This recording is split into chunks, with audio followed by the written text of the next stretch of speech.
Okay, so it tells me we're live. G'day, gentlemen. How are you? I'm Good very good, morning. thank you. How we doing? I'm Not doing. bad. Another I'm, week. I'm doing good, very good. Yeah, Another week survived.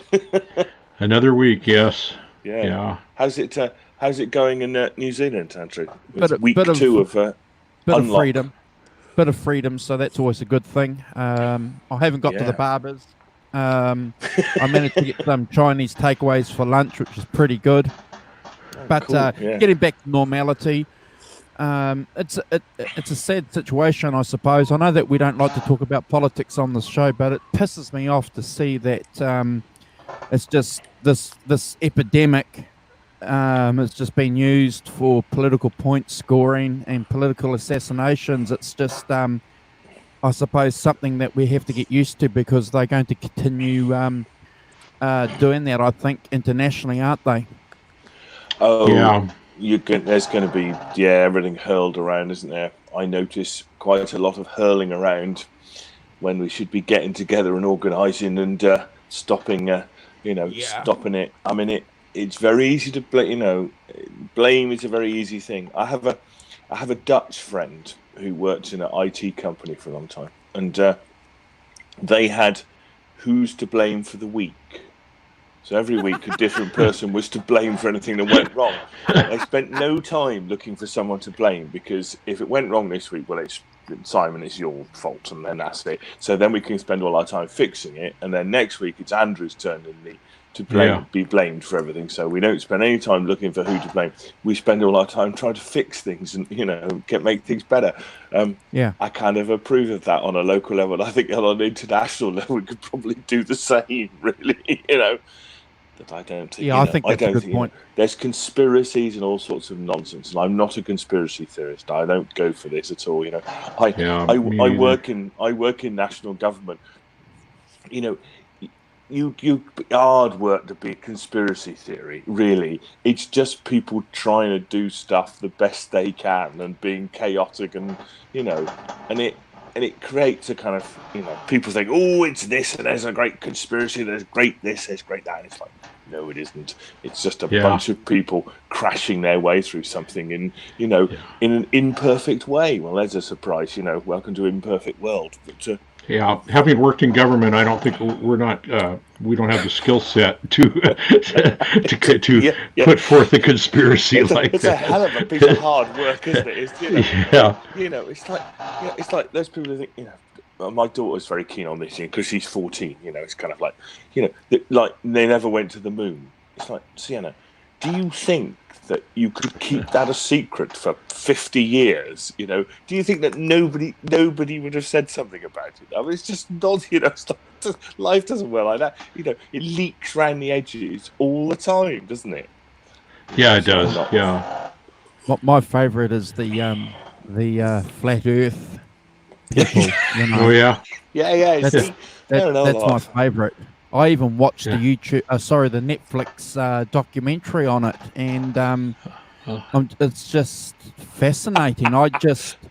And They're these people are batty. fully functioning human beings in They, life normally, attractive looking people. They're not they're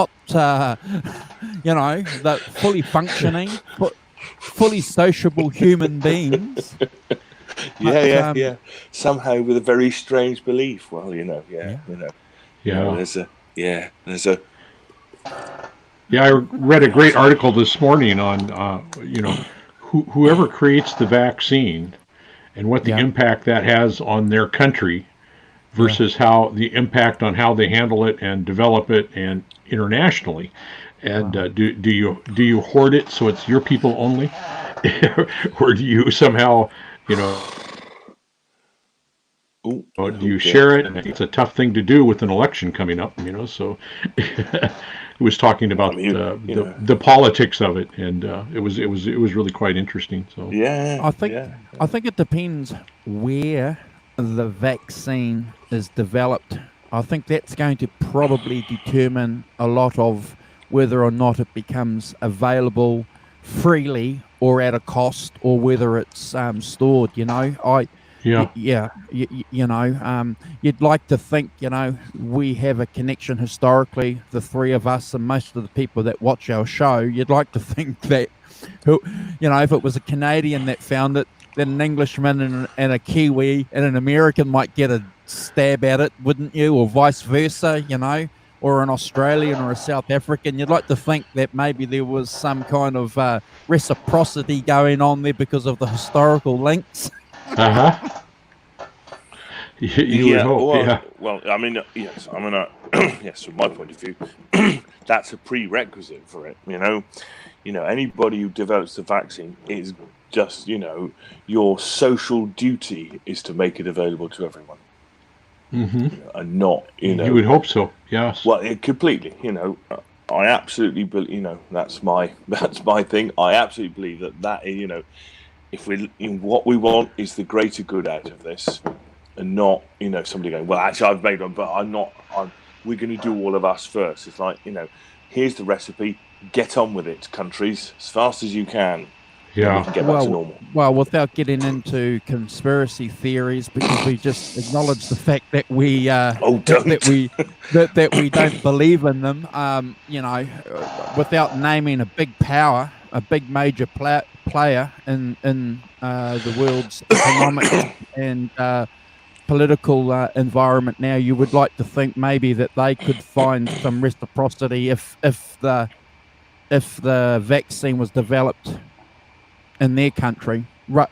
I read an article today where some North American politicians are saying that China, for example, might use it as leverage to gain some traction that it may be slipping on internationally, but who knows? To use it in negotiation for trade or something. Yeah. But we'll just leave it. We won't go much further. We hope not. No strings. Then we're getting into politics. But that was something I read. No strings. Yeah, that was something I read. That's not my opinion, guys. Yeah, no, that's I've right. seen some good articles lately. Yeah.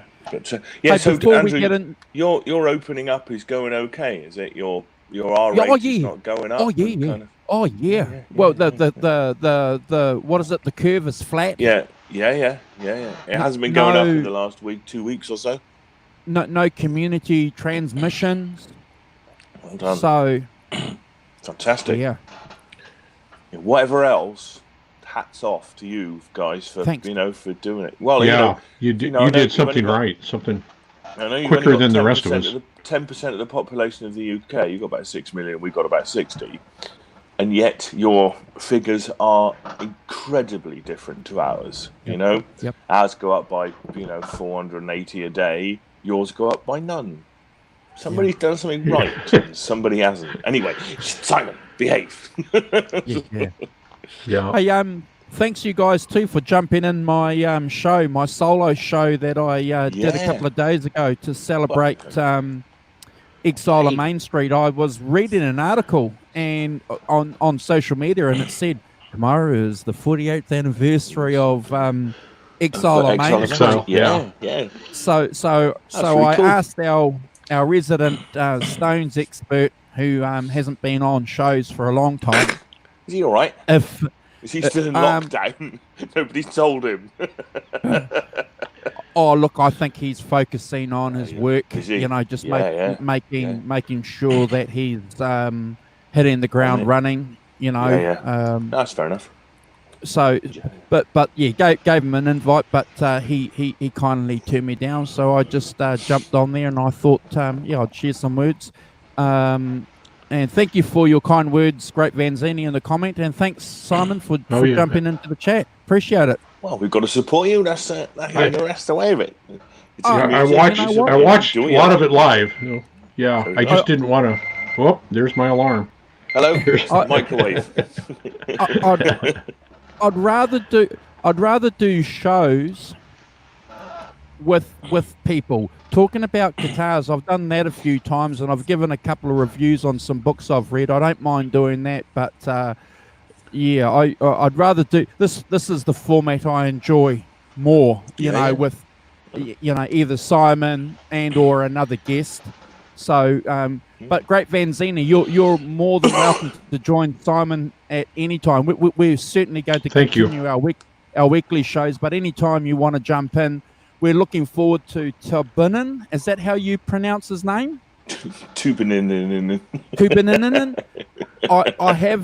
I have spoken to him through email, so he's going to be on very good. next week with us. Oh, So okay, excellent. good. Fantastic. Great. Good. It's Yeah. bank holiday weekend next weekend. It's yeah. So he's going to be talking about the Stones and some of the things that he heard from the photographer. Fantastic. What's the famous photographer? Yes, the one Oh, he gosh. posted a picture of, didn't he? That took the Derek photos someone? of Exile on Main Street.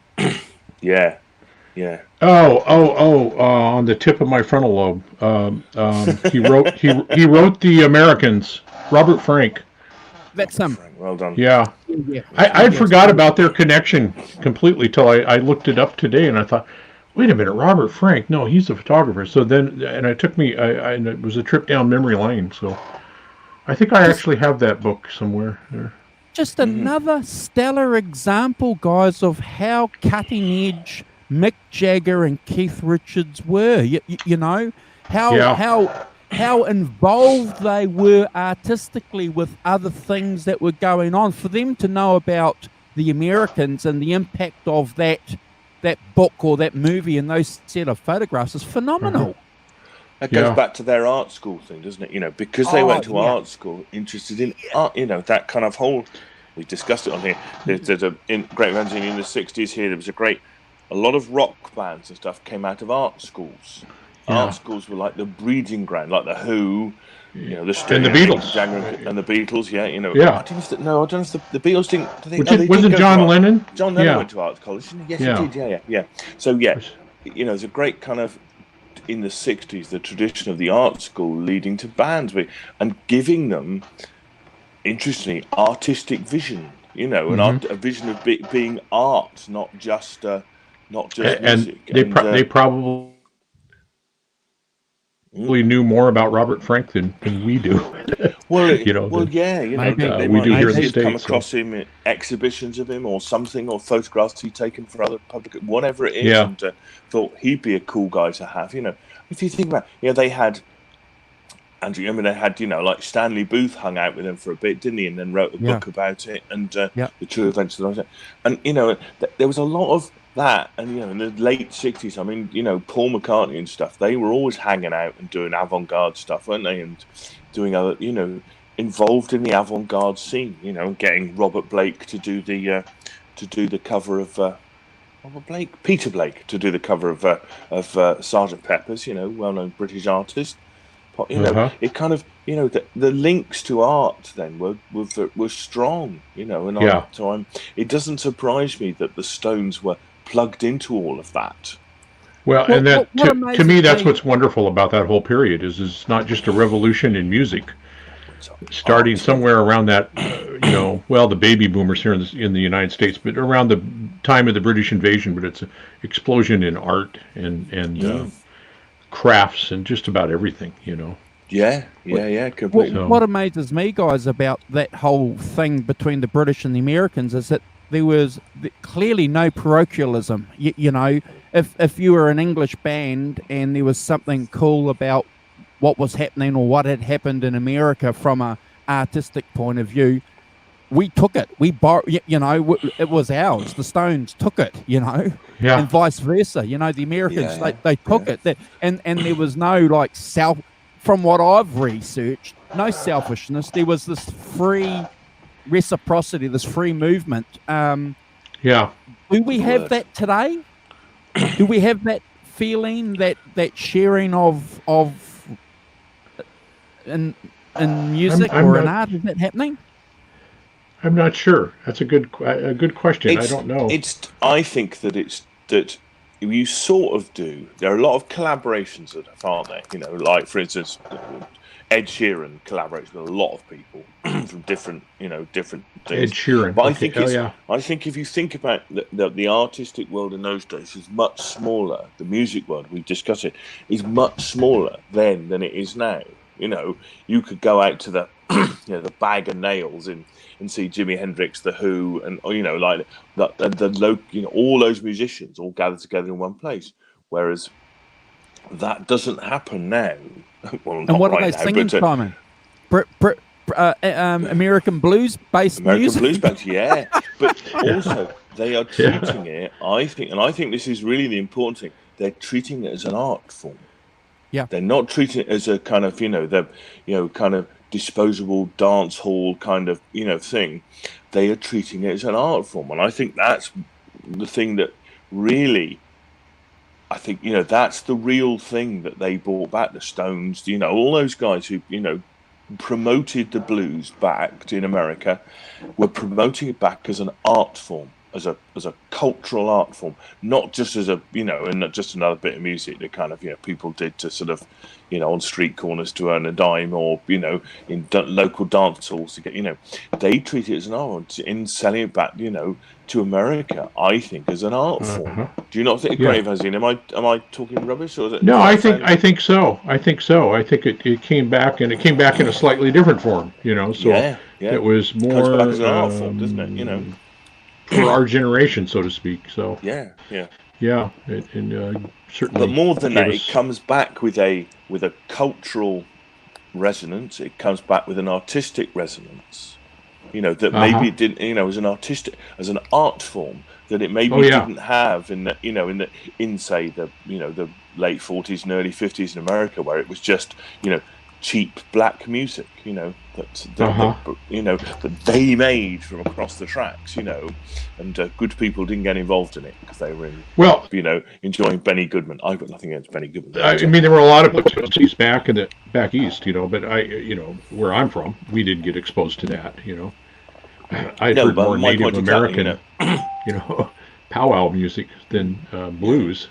Yeah. As a little kid, so. But and then in the '60s, we took it up, and then we took it back, and the Stones particularly, as Andrew said but went back to chess, promoted those people, took them on tour, did all those things, and promoted them as the great American art form, the great American music. And I think it's really important to say that. That turnaround and the revival of all those guys, Muddy Waters and Howling Wolf and all those guys' careers, in a different form than they'd had before the Stones took them up. And that's right, isn't it, Andrew? I mean, that's how it kind of played out, I think. And it's, not only them, but other people as well, American artists too. I'm not saying they didn't do it too, but particularly I feel that about British artists, and that's the important bit, is that they made it. They said, this is an art form. This is a great American art form. In with all the other art forms, that are there, like photography, painting, all those other things. Yeah, and until all the record executives and managers saw it for what it was, a big cash cow and a money grab, and started copywriting this and staking a claim on this, saying if you want to take this now, Simon, you got to pay for it, and you've got to, But that's always the way with art. I mean, if you go back to Mozart, Mozart had sponsors. He wrote music. All those people from the 17th, 16th, 17th, 18th century, they wrote chamber music. All that chamber music they wrote, the quartets and all of that stuff. That was all done for the lord of the manor. I'm having a dinner party. Knock up a few I pieces, don't have a problem with anybody making some money or getting paid for it, but it gets to a stage where it becomes, to the point that it is now, where you can't use someone's song on a YouTube channel to explain music theory because somebody wants to claim something back. One of the great things I think that you and I and Greatvanzinni have, and the guys in this chat, is that at least we've experienced in some way or another that freedom that rock and roll gave for a generation. It's really of important, people. that, isn't it? Yeah. It's really important that that sense of freedom, that plugging into the zeitgeist of the times to. If we took the current system and applied it to 1958, we would not have the wonderful 3/4 songs we have, because it would have been copyrighted right from the get-go, and it would have been hard to duplicate. I mean, good point. Yeah, good point. Yeah, that's true. Yeah, that was a good point, isn't it? All those all that kind of copying licks and copying all that stuff. Mm-hmm. And we've talked a lot about the kind of that whole Keith Richards based all this thing on Chuck Berry riffs and stuff like that. It's like you can't imagine now it'd be like chasing around going, Chuck could be having his lawyers onto it in a flash. Oh, that's fine, you can't have that. That's right. It's like, well, Chuck, lay off, mate. Whereas of course, and then it wasn't. Probably didn't notice for a few years that it had happened because and then nobody cared. It's like, well, you take it, and the moment you play something, if I play a Chuck Berry lick, it's not Chuck Berry anymore. It's me. There's something of me in it, and therefore, because there's something of me in it, you broaden it out. Even a tiny little bit. Each person does it as a tiny little bit. And it morphs into other things. And I think that that's the important bit. And you're right, Greatvanzinni. You started off in 1955 or 1958. If you had the copyright stuff we had now, it would just be ridiculous. Nothing would happen. It would be very stuck. Yeah. Was it the good borrow and the great steal? Is that the phrase? I think it's Yeah. Yeah. Oh, Yeah. I know the quote behind every great fortune, there's a great tragedy. So, yes. yeah. So sorry, Mr. McCartney, you're sounding awfully a lot like Little Richard there. Yeah, stop that now. Yes, yeah. Stop. Yeah. Yeah, well, you see, the list is endless, isn't it? It's an interesting point, isn't it? You go from Little Richard copyists get you into a band, the Beatles, to he's just a Little Richard copyist. You say the same thing in two different ways. And you have two different interpretations of the same thing. At one point, it's a real plus. Here, let's get him in a band. He can do Little Richard. That's bloody great, and then you've got he's only a Little Richard copyist. It's sort of dismissive. One side to the other. Yeah. Good morning, Mickey. Settlemire. Hi, Mickey. How are you? Hope you're safe. G'day, Mickey. Mate. Thanks for joining. Yeah, so I think that's that as I say, it depends on the times, doesn't it? One way of looking at it is that way. I did video came out yesterday morning, and I had just a little chord progression in it, and somebody made, and I hadn't thought of it because it's a very typical jazz kind of chord progression used by probably everybody at some point. But one of the comments, said in the comments, "Oh, it's much like Michelle by the Beatles, isn't it?" and I hadn't thought of it because, and I thought, oh my gosh, it does have, it's different, but it's enough similar. So I'm keeping my eyes peeled to see if it was actually the song was Summertime.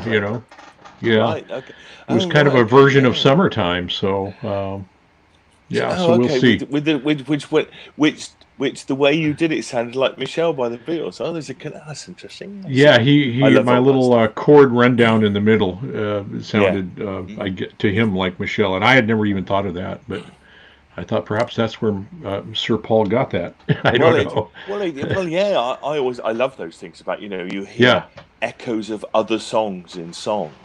And those kinds of things. I remember my eldest daughter, being absolutely thrilled because there was a One Direction song that had a bit in it that was just like a Bruce Springsteen song, and I said to her, "Listen to this.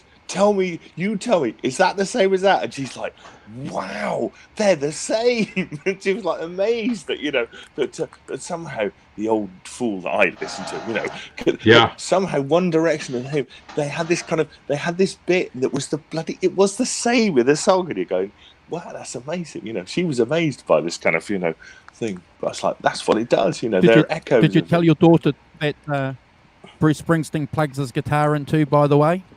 I didn't tell her that. Did you tell her that? Step too far. Because the One Direction guy, he's on stage with his guitar playing his guitar unplugged. You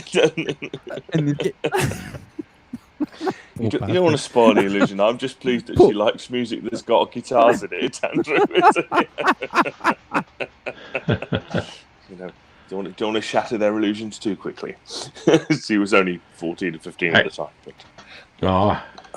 I remember years ago reading, and I don't remember if it was referring to the Beatles or who, but talked about how rock artists sometimes will really listen intently to classical music, and within classical music or even jazz, and within that you might hear a snippet, and that snippet might be, there's a whole song, right? If you can kind of repeat that snippet a few times for rock and roll, and come up with a whole new thing. And I came to mind the other day. I was listening to, I don't remember who I was listening to, but some jazz stuff, and I heard just this little phrasing right in the middle of it, and I thought, oh my gosh, that sounds so familiar, And I thought, well, I should get that down and repeat it, 5 times and claim it's my own original work. So, well, here's the kicker question for you guys. Then, were these rock and roll guys that we admire, that we like, were they listening to classical music and this jazz music to purposely find something to rip off and put into their music, or were they kicking back and listening? I suspect some were. I mean, I remember that article. I was in my 20s when I read that article, and I thought, what a genius idea is to try to just find some little phrasing somewhere, and build a song around that. Yeah, and so they probably were. Well, I mean, an example of that is the Who. The Who had their manager in the the 60s was a guy called Kit Lambert. Kit Lambert and Chris Stamp. Kit Lambert was the son of an English composer called Constant Lambert. He's a friend of my dad's. And, Kit Lambert introduced Pete Townsend to classical music and opera. And then what happens? Pete Townsend writes rock operas because Kit Lambert introduced him into, Mozart's Così fan tutte. And he's like, oh, maybe I can adapt this for yes. Oh, there's a link there, all right. Absolutely, there's a link there between, what they learnt from classical music and things they could take, little, and not only that, but whole concepts. I mean, Pete Townsend, the concept of the rock opera. Freddie Mercury did the same thing, didn't he? He was listening to opera, goes back to the guys in Queen and says to them, we're going to do this. And they flipped out, apparently. They said, what are you talking about? Yeah. Bringing those elements that, all that Bohemian Rhapsody, stuff is really opera. It has lots of classical quality. Would you include Bowie in that? Maybe not so much. David Bowie, I think of more of as kind of had a sort of that early career of David Bowie, interesting kind of tone. There's an English singer called Tony Newley kind of thing. He's much more of a kind of musical singer, and so I think David Bowie a bit more of a kind of music. I mean, that's another interesting line in the UK. English culture is the musical thing and taking the musical thing. I think the Kinks, particularly, Ray Davies had that tremendous element of the music hall in what he did. There were elements of, and they started off as an R&B band, like many of them did. But, all that, We Are the Village Green Preservation Society and all those things are much more tuned into British music hall than they are blues. Yeah. Which is, you find your own voice, find your own, and that kind of, knees up Cockney thing and all that stuff plugs into the King. And so I think that that it depends on who you are and what your cultural background is. But, if you're any kind of artist, and I think Ray Davies certainly, you're taking those things from your cultural background and you're feeding them into your pop music. I mean, it's the same thing, whether it's classical musical or whatever. You're still taking things from the past and filtering them through your own experience and through your own thing. And they move to that new. from a basic bluesy quality to a more melodic. To a more melodic quality. And so I think that there are. I don't think in the 60s that. And we've only got, that anything was out of bounds. If you take 8 Miles High by the Byrds, the 8 Miles High by the Byrds had that John Coltrane influenced solo in the middle, didn't it? That, stuff. That's what they were influenced by. that wild, that wild kind of stuff that they, sounded fantastic. It sounds fantastic. I tried to learn that once. Well done, Greatvanzinni. Bold. I followed a lesson for it. But, reasonable facsimile, but yeah. But you see, my point is, nothing. Yeah. On the early 60s, nothing's out of bounds. Nothing off limits. For what cultural references you put in. A lot of American stuff. If you take, with the Grateful Dead, had that kind of jug band kind of bluegrass influence, didn't they? In there. Yeah. So it all got filtered in, and it got along with blues. Yeah. Yeah. Well, I'm trying desperately not to talk about the Beatles as far as the cultural references and borrowing stuff. Come on. So, Yes. I think you need to get you want to talk to us about the pretty. Well, no, I just wanted to mark the passing of because I don't know how familiar people are with the Pretty Things, and Phil May, the singer, the lead singer and harmonica player of the Pretty Things, died this week, and a friend of mine posted on Facebook quite a moving tributes to him. Which I thought was really cool. Actually, I'll see if I can find it while we're talking, because it kind of reminded me of the Pretty Things. I don't think we've ever spoken about the Pretty Things on here, have we, Andrew? Maybe Carl might have pulled them into something, but I don't remember. Certainly you and I don't remember even. And yet they were around at the same time as the Stones. They started off the same time as the Stones. They had, Dick Taylor, who was in a band with and went to the same art school as Keith Richards and Mick Jagger. Sidcup Art School. He then went on and formed the Pretty Things. And they, talking to rock opera, lots of links here. They went and they. They produced probably the first rock opera. SF Sorrow is probably the first rock opera. Very, very, very psychedelic thing. They quite quickly turned into a psychedelic band, I think. And Phil May said that that SF Sorrow wouldn't have happened without LSD. It's a very psychedelic record. 60, but kind of it's before Sgt. Pepper's. But to do that kind of have that concept of a criminally underrated.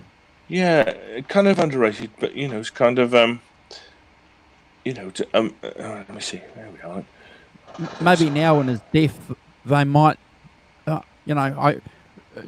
parallels from the show that we had last week with Bloomfield, and Van Gogh and all these great artists. They find fame, unfortunately, in their demise. Yeah, completely. Yeah. And so I thought it was worth marking the passing of an interesting group who were around at the same time, who started off at the same time as the Stones, 63, doing the same kind of thing, but quickly. 75? So, was he 75 or? He's about 75. Yeah. He didn't. By the way, he didn't die of coronavirus. He died of complications having had a hip operation, which is a bit worrying. Oh. But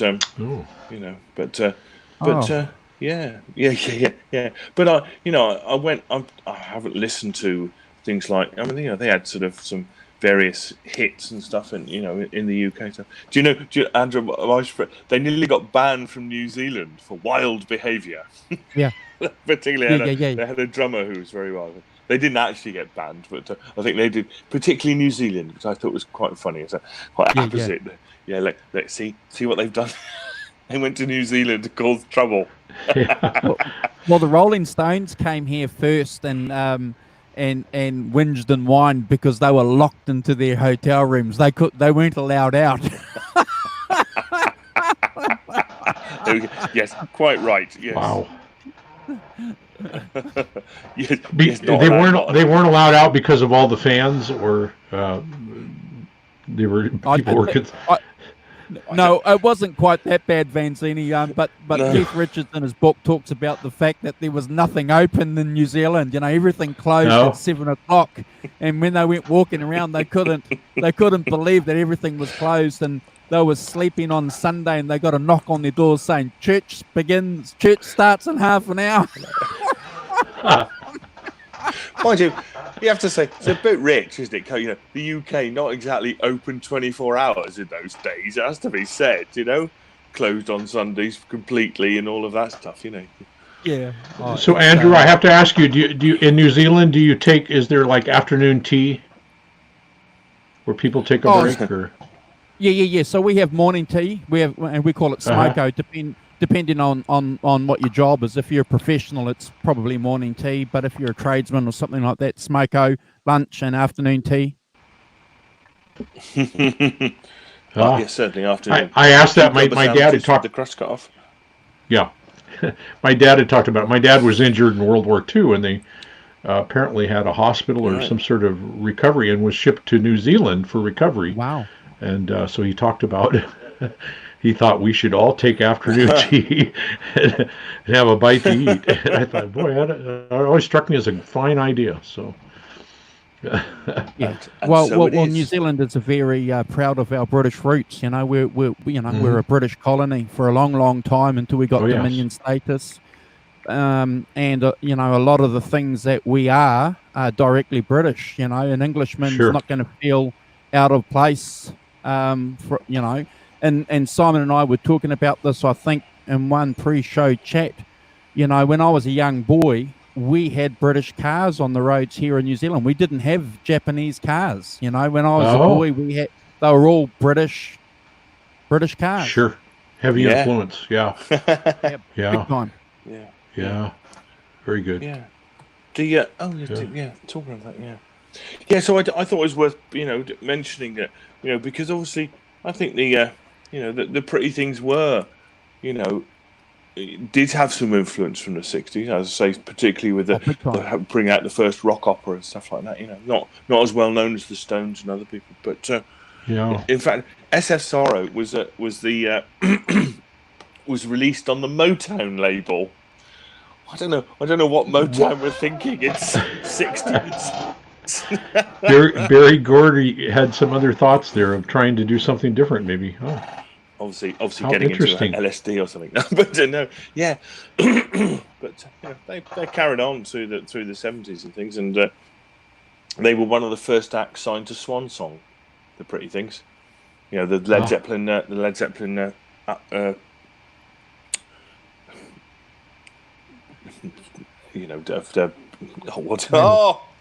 thing. Their label.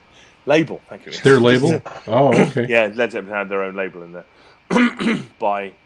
So who signed them to Swan Song? Was it one of the Led Zeppelin guys? Peter Grant. Well, Grant. I guess Peter Grant. Yeah, but I guess that they Peter Grant became their manager, but they recorded an album called Silk Torpedo. But it was the first British album release on Led Zeppelin's own Swan Song label. And I think obviously there's a bit of Jimmy Page had obviously seen them around, because obviously he would have been around them in the 60s. In London, because obviously they're a London band. So so it's good to give your mates a bit of a heave if you can, kind of thing. And, sure. And they carried on. Carried on. They formed a band in the May, and Dick Taylor and Phil May formed a band with the Yardbirds drummer Jim McCarty. Well. In the 90s, so they kind of there's all sorts of keeping going and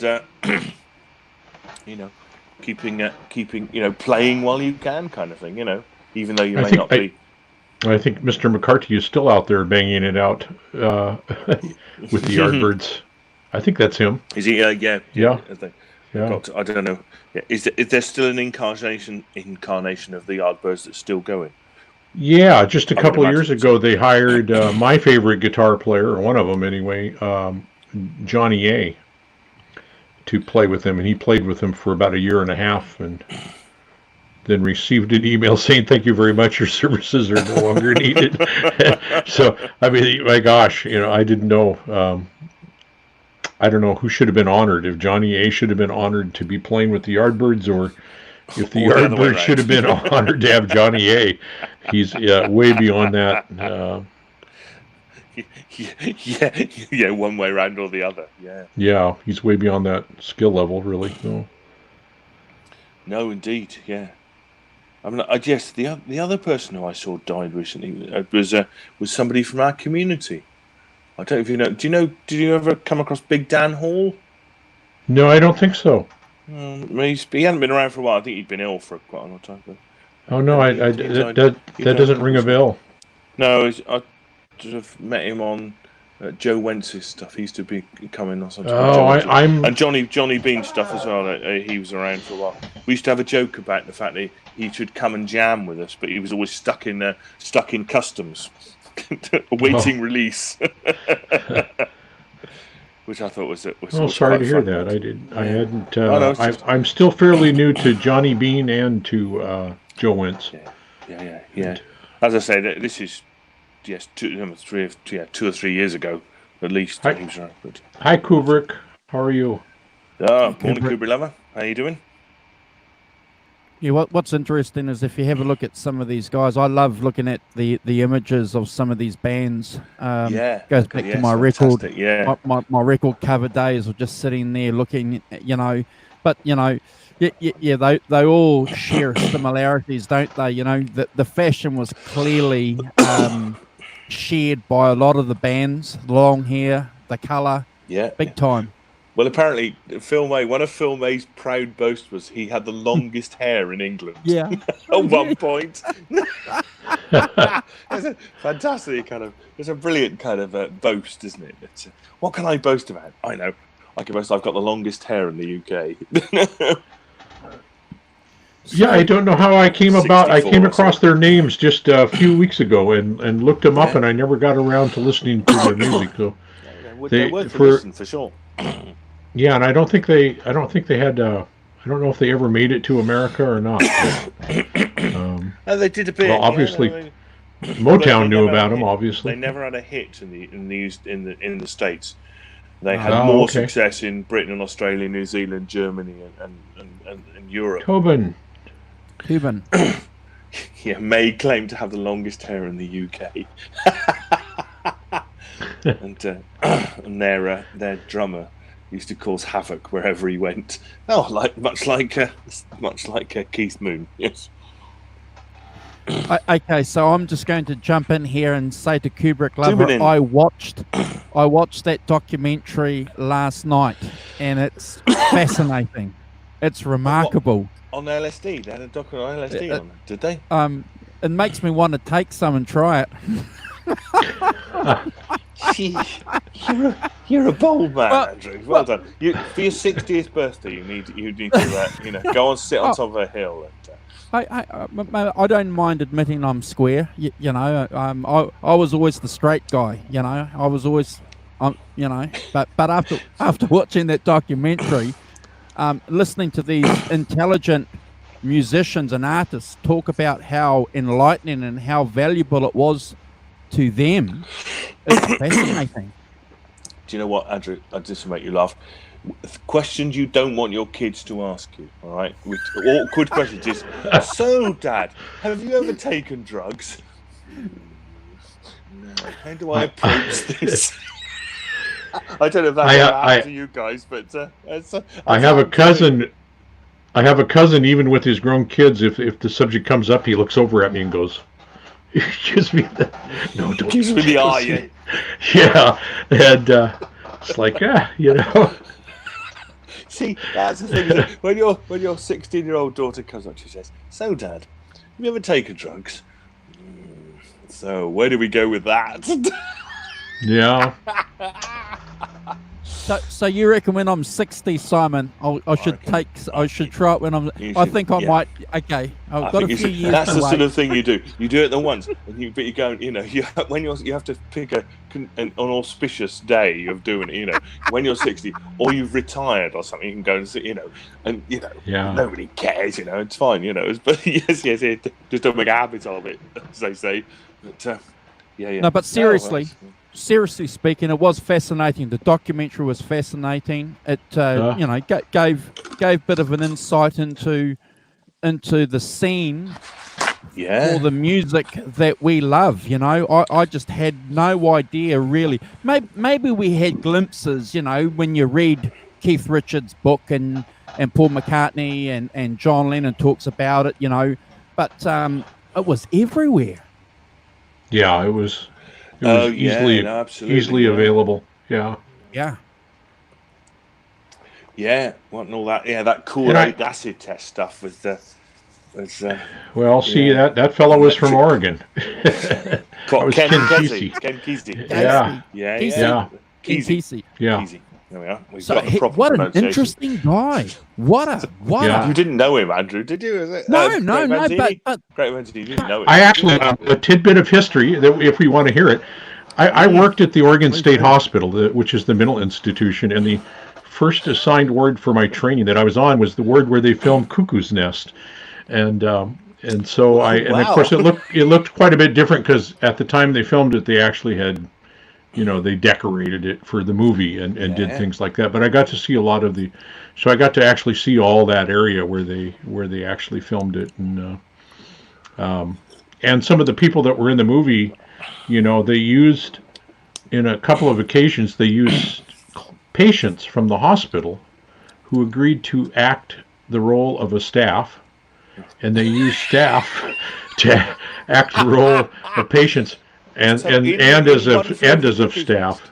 So there are scenes where the inmates that's right. Star. Oh, there's people I know in that movie or that I knew back in the old days. Yeah, and some of the staff, I like Dr. Patty. A couple of the doctors just played themselves pretty much. So, yeah.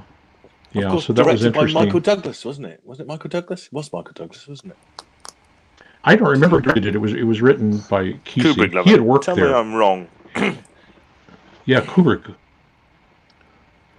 Yeah, it is kind of a tier. Of course, just so you know, Kubrick, that was not at all like any experience I ever saw there in that movie. So I enjoyed the book. I think the book was fantastic. Yeah. Yeah. The producers. Michael Douglas was the producer. Sorry, Milos Forman. Oh, he was. Okay. The director. Yeah, I thought he'd had some connection with it. Yeah. Thank you. So Kubrick, that was my first. That was one of my first training wards when I first went to work. I went to work there probably about a year and a half, 2 years after it was done, after it came out, I think. So. Wow. Yeah, in '78. Yeah. So. Yeah. Amazing. Yeah. Kubrick. Do you know when it came out? 72. Oh, was it that far back? Yeah. I'm sure it was. 75. Initial release 19th of November 1975. 75. In the US. In November of '75, and I went to work there in '78. Yeah. Yeah. Wow. Yeah. Yeah. Kubrick Lover's got all the information. This is his 75. Here we go. Kubrick, Yeah. You're right. Yes. He's our go-to guy. He's our go-to movie guy. So that was really interesting. So. Yeah, amazing. But you never met Ken Kesey, Greatvanzinni. No, I didn't. Oh, wait, I take that back. Gosh, I sure did. You want another story? Yeah, of course. I moved just on a wild hair. I decided to move to Central Oregon, which is in the center of Oregon, and it's kind of right between where everything is green and luscious and where the desert starts. And I moved to Bend, Oregon, and there were still. Yes, and I think this was about 1972, so it was before I went to work at the hospital. And I worked at Central Oregon Community College in Bend, working security, which was mostly walking around and making sure the deer didn't cause a whole lot of trouble, and the raccoons stayed to themselves and that sort of thing. So, but the environmental movement, of course, was just starting to take shape, and they had a group of a lot of people, about 500 people, that called the Bend in the River Council, and the idea was to try to figure out how to come up with a good environmental kind of policy or standard for for Oregon, and that was put on by Ken Kesey and the Merry Pranksters. So I got to very briefly meet Ken Kesey. They were a wild lot. and Babs, and if you ever read the Kool-Aid Acid Test, some of the characters from that book, and I got to meet them all very briefly and asked them, please don't drink out in the parking lot. Don't drink the water. Don't breathe the air. They partied until the wee hours of the morning, and we didn't know what to do. And I was the only security guy on, so I just walked around and made sure nobody. To you then, Greatvanzinni? No, they invited me in. Yeah, but I said no. Did you respect the less I see. I mean, that was kind of my culture, but I had kind of moved beyond that, and here I was working security, being the less policeman. I see, the less I'll know. Yes, the less. That's right. If anybody asks. Yeah. Love, that's wonderful. Yeah. So it was very interesting. So I just very briefly met him, and it was a wink and a nod, and a couple of the other folks. So this is the late 70s, Greatvanzinni. This would have been about 72, actually. I was about 20, 21 years. Still 20 or 21 years old. Before I worked at the hospital. Yeah. Kind of. Yeah. Amazing. Oh, that's yeah. He was from just south of. I'm kind of in the central Willamette Valley. He was from the South Valley, down around the Eugene, which was a place the Grateful Dead loved, and There's a question there for you, Vanzinni. Kubrick, I would say, not that I'm aware of. The Beat poets were kind of just, literally Kesey and those guys were about 1/2 step removed from all the Beat. I'm sure Kesey probably met Ginsberg and all those guys, Oh, so big time. Big time. So, but no, I didn't. Yeah, I don't know why, but I always wanted to meet Ferlinghetti. I don't know. I don't know why. Ferlinghetti, yeah. He struck me as an interesting fellow. So. They're probably all interesting, aren't they, in their own way? Oh yeah. For some reason, he stuck out between him and Ginsberg and others. So. Yeah. Well, Kerouac and and of course and I don't remember when Kerouac. I think he was. Was Gregory Corso in that lot as well? Was he I think he might have passed away by then. Yeah. Yeah, so I guess even less than 1/2 step. I mean, since Kerouac was in on the acid test stuff, so. Yeah. Oh, I'm sure it's also kind of that bohemian kind of hedonist kind of life. They're all joined together, aren't they? In some ways. Yeah. I mean, Allen Ginsberg, knew Dylan, and obviously, I'm sure he knew the Grateful Dead and all those people, and kind of that interweaving musically. Yeah, Gregory Corso. Yeah, that's right. Yeah. So interesting times. Lawrence Ferlinghetti. Yeah. Amazing. Yes. And I suppose the catalyst for all these interesting times from a cultural point of view is probably everything. Probably goes back to February 1964. Yes, certainly for a young lad of brilliantly done. Yes, indeed. Certainly for a lad of all of I don't know what I would have been there, about 12 years old. I think I was just about to turn 13. I think. So yeah. Well, the story was, if you're ready for that, it's a short one. Yeah. But certainly, the big story is the impact, I think, of all that on down the road and at the time. But for that particular incident, our church, St. Vincent's, had a teenage youth club, and my older brothers went to the teenage youth club every Sunday night, and then they would go to the gym and they would shoot baskets and make popcorn and hang out, and my mom and dad were the chaperones. So little old me got drug along pretty much every week, although I loved it because I got to hang out with the big kids. So, and of course, so now all of a sudden we're confronted with wanting to see the Beatles on Ed Sullivan because we had seen them. Were there bands? Did your friends? Did you form bands? My two older brothers were already in a band. Yes. Oh right. Yeah. Did they play at the church thing? They did. They actually recorded there, and I think I might have that tape. So I'm looking for a reel-to-reel to see if it's to see if I do.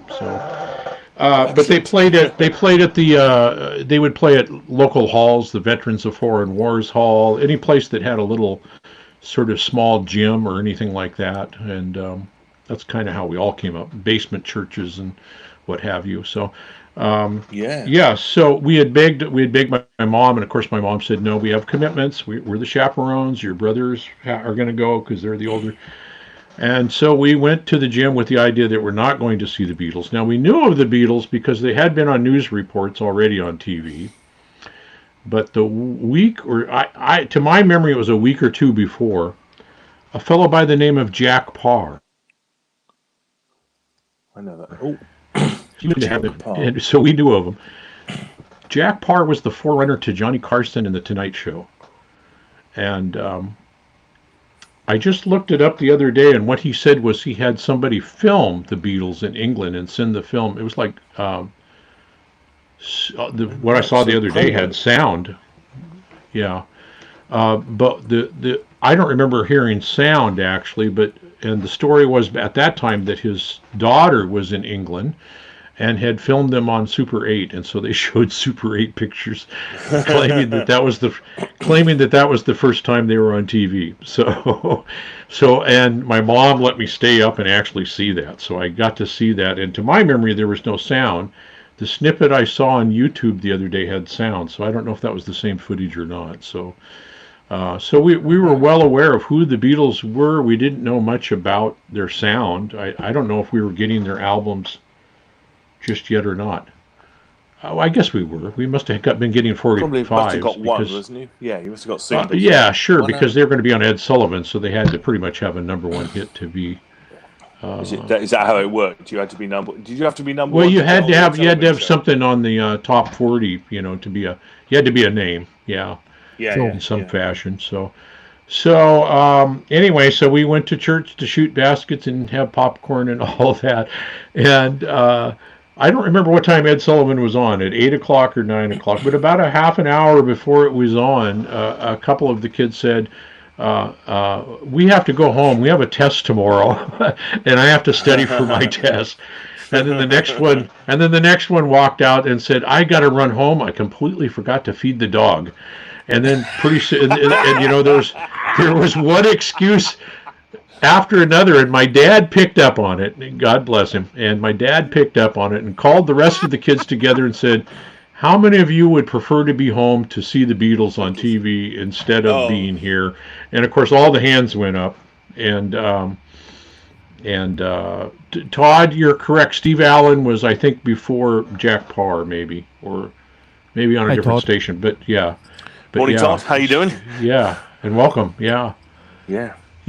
So we shut everything down and got home in the nick of time to see the Beatles on Ed Sullivan. And then after that, I don't know what happened, but my folks were there, so we were home almost every Sunday during that whole British invasion. So you'd get to see all those, the Stones and the Animals and the Kinks and all the bands that were coming from Great Britain. And kind of our first time to ever see any of them, because there wasn't much else. If they were on Dick Clark, we didn't know it, but I mean they were basically lip syncing to their records, if any of them were on that. So, whereas on Ed Sullivan, you played live. I believe it was an all live. Yeah. All credit really to something. the production of the Ed Sullivan guys, because they nailed that production very well, didn't they? Yes, they did. Yeah. The sound was, 1964, 65, and you're watching most of this, for most of us, on a black and white TV. We didn't even have color yet. So, some people did, I guess, probably by then. I don't know. But so the idea that we could hear it and see it clearly and get a sense of what the bands were like, And that was the first place I ever saw the Zombies, of course, was right on Ed Sullivan. Once Amazing. They had a hit, and that was she's like, not there. Okay. I'm sold. She's not there, and what was their other big one from that time? I can't remember. I'm drawing a blank. But they had two hits basically from that time. So it was very, I thought, heady times. I mean, that really took over American youth, and especially those of us who were trying to learn to be musicians. I mean, we all walked around and we all trying to develop an accent, and we wanted, as a 13-year-old, we were trying to come up with British slang and stuff like that. So, the Zombies, Tell Her No or Time of the Season? Greatvanzinni. Time of the Season was later. So it was Tell Her No and She's Not There were their two early hits. Yeah. And they're still out there kicking it. A couple of them. So some of them are still alive. Yes. Well, they're actually all alive except for the guitar player. So from the original band, Kubrick Love It. They did. They found it really hard to play because of all the screaming, because they didn't have the kit that could really keep up with 2,000 or whatever it is, 1,000 girls screaming, particularly girls. Absolutely, Kubrick. A friend of mine went to see them up in Portland at what we call the Memorial Coliseum, a huge, I think it holds like 10,000 people. And we were all jealous. 10,000 people did. It's a big, it's a huge, I may be off on that, but to my memory, it's where all the sports teams would play and all that, all the big shows would be there. And I think Greatvanzinni, this is one of the reasons why the Ed Sullivan Show is so important to Beatles fans and music lovers generally, because you've got this screaming of the girls at the concerts, and sorry for interrupting, because you were obviously going to tell us a little bit more about your friend. But one of the great things about the Ed Sullivan Show is that if you thought that the Beatles were crap musicians playing live, that performance shows that they were very good, because they were very tight. Playing All My Loving. So he's playing All My Loving, and if you guys know that guitar style, that let me just say that rhythm style. Go and watch this week's, like 2 days ago, Chris Buck's video, Friday Fretworks. It's all about is John Lennon a good guitarist, and that's what he talks about. That chopping kind of 3 thing that he does on All My Loving. He actually does it. Amazing. Go on. Okay, well, let me tell. I've been trying to do that for 20 years, and I can't do it because it's and John Lennon's singing while he's bloody. My gosh, yeah. Nobody likes a smart ass today. I'm blown away with the musicianship, and that's one of the reasons why I think we'll always have the Ed Sullivan Show in affection. Besides the fact that thousands of other people saw that and said, I'm going to be a musician. That's right. Yeah, they were influenced by that. Yeah. And the ongoing stream of the British invasion. It was just one after another, and everybody had their favorites, and except for us as musicians, they were all our favorites. We liked every bit of it, so like that. So, if you watch that video here on YouTube of them at the Ed Sullivan Show, you can see how well they recorded it for that time. And that even though the girls are screaming, it doesn't fully interfere with the music. You can still hear how tight they are and how good they are. And of course, my friend got tickets and went to Portland. We said, "How were they?" And he said, "I don't know. I could barely hear them." So because of all the screaming. So I'll let you see. There's Chris Buck. Can you see? I get the blooming title. I have to watch that one. Yeah, it's really good. Yeah, with channel. He's great. Chris, but that's his. I've got the comments up there. The title was John Lennon a good guitarist? And that, the obvious answer is but I think Chris did a thing about Revolution. I think how to get the sound. He does some of them how to sound like the guitar Revolution, and he says in the video he got quite a lot of comments about John Lennon's not a very good guitar player. Really? So he went it's like, of course that's the thing about. I don't think he was very confident about his lead playing, but these are the things that he did. Pay attention. Sure. You know, people who think he's not very good, as you say, spent 20 years trying to do that chopping thing. You know, on All My Lovin'. Yeah, I did say Chris Buck, Kubrick lover. Yeah. Yeah, I'll have to look that up. Top guy. Top guitar. Very cool. It's fascinating. It's not the first time, obviously, that we will hear people say that John Lennon was a crap guitarist. But clearly, if you try and play All My Loving, you try and do that. And those weird Beatles chords that he loved doing, you know. Yeah, how it's such a wonderful, I think, a wonderful blend of tones between him and George and their guitars, and the work that, you know, even with George playing a lead, you know, just the two guitars. Don't you think the Beatles sum up the phrase "greater than the sum of their parts"? Yeah, big time. Yes, big time. That's not to denigrate them as individual musicians, because I think, you know, Paul McCartney's a fantastic bass player. I think does he look like an alien? Not really. He's a Welshman. No, he's a Welshman. What do you expect? He's nearly alien, but it's no. He's like an alien. He's got a bit of a nightclub pallor about him. I'll give you that. But now I have to see this guy. I thought I looked him up. I don't know. He's a fantastic younger. He's got a fantastic feel. As I've sat, you know, 3 feet from him while he's doing it, it's like on my guitar breaks. Which I'm wearing my guitar breaks t-shirt tonight. And in fact, he was. And Simon, what's the name of his channel? Oh, it's called Buck and Evans. Oh, Buck and Evans. Here it is, right here. Buck and Evans. Yeah. Okay. So, and he does a regular Friday thing called Friday Fretworks, which is always really good. I'm subscribed. Did you comb your hair forward, Greatvanzinni, after watching the Beatles on the Ed Sullivan Show? And I didn't have that. I didn't have that luck. I really wanted to. I always wanted to be. Here I'll reveal my baldness to you. I always wanted that Dave Davies look from the Kinks, you know.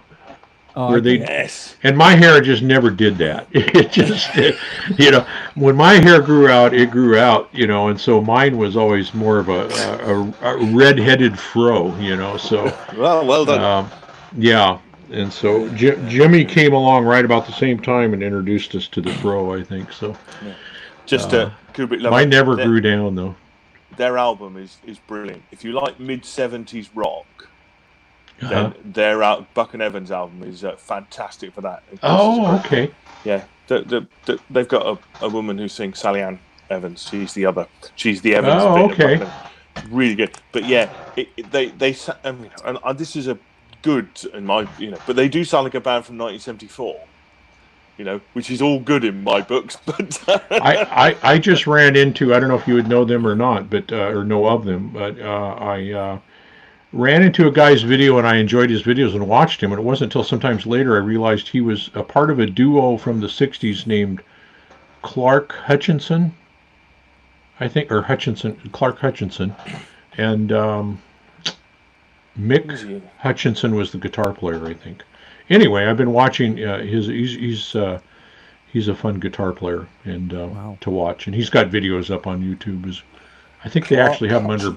Oh, there we are. It's a musical group. There we are. Let's have a look. See what it says about them. Anyway, they don't have a Wikipedia page. They weren't that big. Well, no, I think they charted with something or active from 1968. Yeah. I don't know. Andy Clark and Mitch Hutchinson after great breakup of the band Vamp. Yeah. Yeah, I wasn't familiar with him, but I just ran into him on YouTube, so I started watching. So I do think that whole British invasion thing was just so significant in our lives, because it was just one band after. Oh, this is Buck Evans. Okay. Buck Evans. Yeah, so that's the guitarist there. That's the one that Todd said looks like an alien. The guy holding the guitar. And is this? Chris. And they were a band back in the day, or they're a band that's no, current? they're a band now. No, they're a band now. Okay, they're a current. Today, yeah. It's Just a some current young band. cats Okay. They are current. inspired by Cool. late 60s, early 70s rock and roll. Yeah. Got to keep it going. Yeah, Johnny Bean had a fellow on by the name of Tyler Morris, I think is his name. Tyler Morris, Did you see that? Yeah.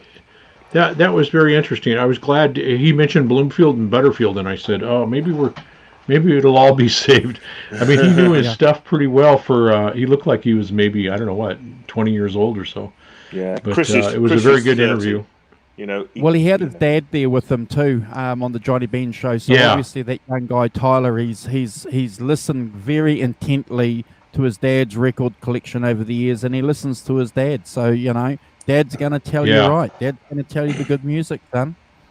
Yeah. Oh, he's got a dad to feed it all into him, is he? Well done. Well, and he wasn't just limited to the likes of Butterfield, all the way up through Van Halen, and I mean, he would really cut a broad swath of music in his young years. Yeah. And so that was very good to see. I really enjoyed that show. I'll catch up on that. I just haven't had a chance to catch up with it yet. Yeah. I did a lot of things. Did some stuff yesterday. Went to the shops yesterday. Ah. I went to a garden centre yesterday in post-lockdown. That was quite frightening because it was not really designed for social distancing. This garden centre is my local garden centre. It was all a bit. Wherever you went, they were like, that thing where one person 2 meters away is fine, but if you've got 2 meters, if you've got people at 2 meters distance at every point of the compass, then actually you're just in a crowd. A bit of that going on. You're locked in, yeah. Yeah. So I haven't caught up with it.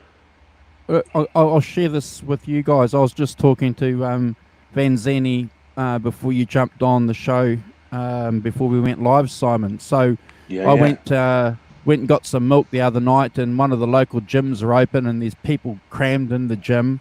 Strip joints and whorehouses are open.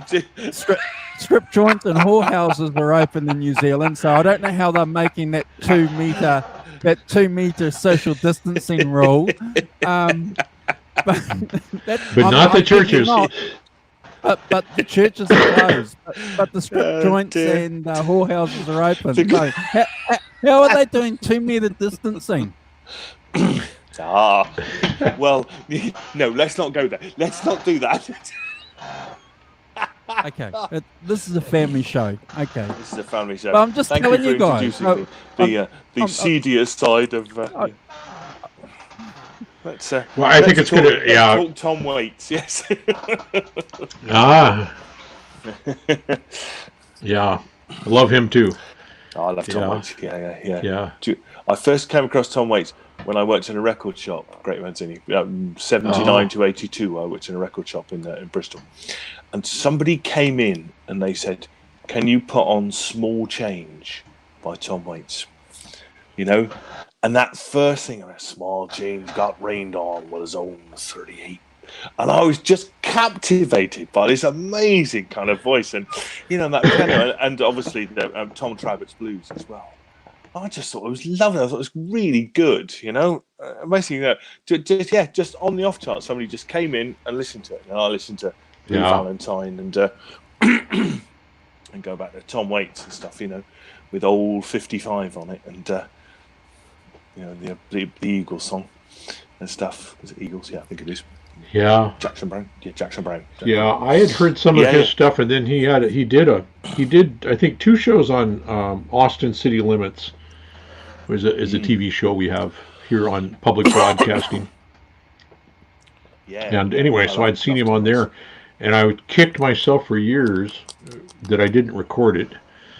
When we had VCRs early on.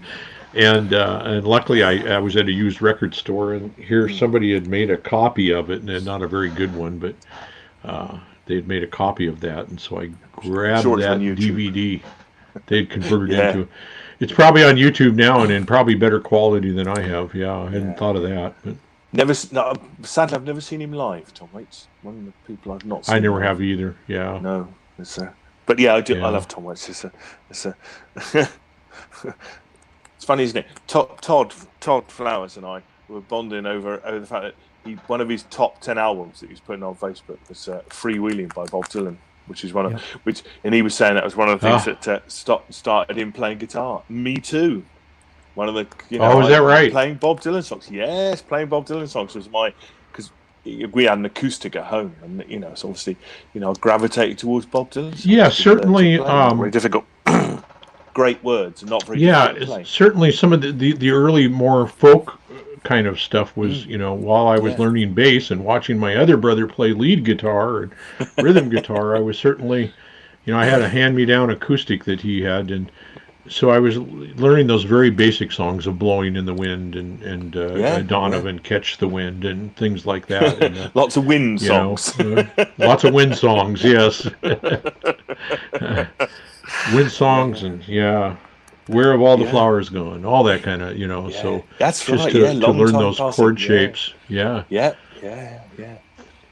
amazing. See the Kingston Trio. Yeah. Is that the Kingston Trio? It was, wasn't it? Yeah. Yeah. I was actually I bought, I don't know what I was thinking, but we have a big street sale, in the town south of me. We have a big street sale of all the antique dealers every fall. And last fall, somebody had a little box. They wanted like $19.95 for it, and I said, "I'll give you 12." And she said, "Get it, take it." And it was a little 45 record carrying case full of 45s. Yeah, I should have said 6. Nice.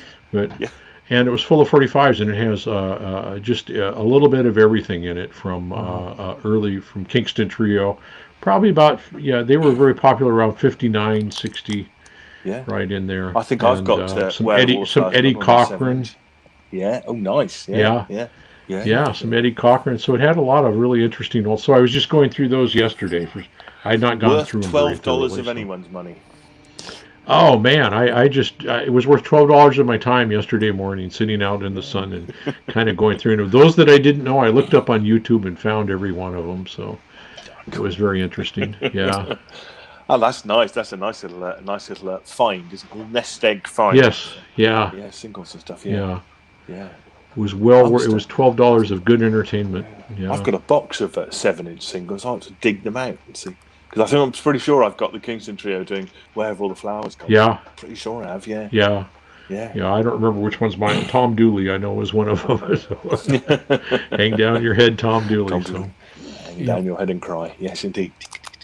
But the interesting part is, as I've said on here before, that was my into playing guitar, because one of my things about playing a guitar is you say to people I played the guitar, they go, "Play a song then. Come on, what have you got?" And this is I'm joking, but this is pre-eruption days, because I'm too old for that. But so you had to have something you could play a song or two on, So and it's quite difficult to play "Smoke on the Water" on an acoustic with any degree of authenticity. Whereas you go back a bit, and those strummy kind of casting and all sorts of stuff. I could play loads of songs in those days. Those kind of 3 or 4 chord things. Yeah. Because people said play a song, then. So you'd play a song, as you say, "Blowing in the Wind," or "My Back Pages," or whatever it is, because to be honest, they were pretty easy to play, difficult songs to play. Yes, they were. That was my in, the strumming bit was my in, because all I had for a long time was this hideous Spanish guitar that where the action was about, you got to about the A string, it was probably, 3/4 of an inch off the neck. Oh, you're describing mine as well. It was kind of it wasn't mine, it was my older brother's, but he handed it down and let me bang on it. So yeah. I'm sure the advantage to that is these days, I am so not fussy about how a guitar. I can play any guitar. I don't care how it's set up. Almost anything. I just you just get on with it and play it. I don't feel I'm not one of those people who has this kind of thing like, oh well, a neck's a bit different, and this is like, you just pick the guitar up, hit it. What it is what it is. Bond with it and play it. It's funny that, and I'm sure that's because of this hideous bloody acoustic, the terrible action, and at least it's in tune. Yeah, they were vaguely. Well, you know how we've spoken in the past, about Eric Clapton being a gateway into the blues for a lot of us, or the Rolling Stones. For me, the gateway back to folk rock and Bob Dylan was Neil Young. I had a very good friend of mine who had a Walkman radio. I'm just going to get something. Hold on. And he put them on my head, and he played that acoustic song My Hey Hey, and I just fell in love with it. I would have been about 13 years old, 14 years old, so I became this Neil Young nut. And then obviously if you're a Neil Young nut and reading a little bit about what's happening, you go back and you discover Bob Dylan, freewheeling Bob Dylan, and all this folk music, beforehand. Sure. Crosby, Stills, Nash and Young, Deja Vu. That first time I heard that album just blew Buffalo me away. Springfield, Buffalo Springfield. For what it's worth, it's just brilliant. That out. What do you got, Simon? Yeah, Buffalo. Early Birds and Buffalo Springfield were certainly our influence. Some of our influence on the bands as well. Sort of the folk rock genre. This is from Simon's vintage gear collection. Look at this. What do you got? Look at this. This is my brother. Oh God! This must be 40 years old. Tina Tuner. It's a electric guitar. It's got a where is it? That side. You can plug an electric guitar in it, but it's also got a microphone here for acoustic. But notice you have to where is it? The switch. You have to do the strings individually by moving the switch. It's not a chromatic. It's not this poly tuning malarkey nonsense. It's this. Look, you can see it's got the ADCB. Because I had a 12 for a long time when I was in my teens. This was just my brother built boats in Portland in Maine, racing trimarans, big, the proper transatlantic things. Oh gosh! And he bought this for me. One of his must be in it must be 78, 70. Because I've certainly had it around the same time as well. No, it's right, it's fine. It's So this is I still use it. Yeah. Still good. Still works. There you go. It's that's right. So I had it on the sofa just now. I thought, I've had that since 1978, that sort of thing. I suppose my brother was about 19 or 20, and he went to 60. Yeah, that's right. He would have been going to America then. So that's about 40 years old. Look, it's still in its original case. And it's got a case and everything. Wow, that's interesting. Okay, and that's why it's still working. A good case. When I started playing a guitar in bands, this was my tuner. I took it along, because you couldn't put it on a board. It doesn't go on a board. I mean, it has, no. There's no out. It's just an in. You just plug in the guitar. It's all independent of that. If you wanted to tune, you'd have to unplug your guitar from your amp, put it into here, and tune it up. Individual notes. None of this polytune stuff. Modern. That's fantastic. Yeah, I use a polytune some of the time, and I love those things. So, gosh, Kubrick, you talked to Jonathan Demme. Wow. And he did a few of the documentaries on Neil Young. He did some Neil Young stuff. Buffalo Springfield's an interesting band because you had Neil Young and you had Stephen Stills, and you had Richie Furay, who went on to form Poco. That's right. And you had Jim Messina, who went on to do Loggins in Messina. Yes, quite a band for producing. Yeah. I love that story, how Neil Young drives down to LA in his hearse, and he's on some highway or in town somewhere. And Stephen Stills sees this hearse with Canadian plates, and he goes, I wonder if that's Neil Young. And then drives up and then has a look through. Oh, it is Neil Young. And so they jump out and they give each other a hug. A couple of years later, they kind of happen to meet there. Well, a couple of years later, they're holding knives to each other's throats, aren't they? Yeah, that's funny.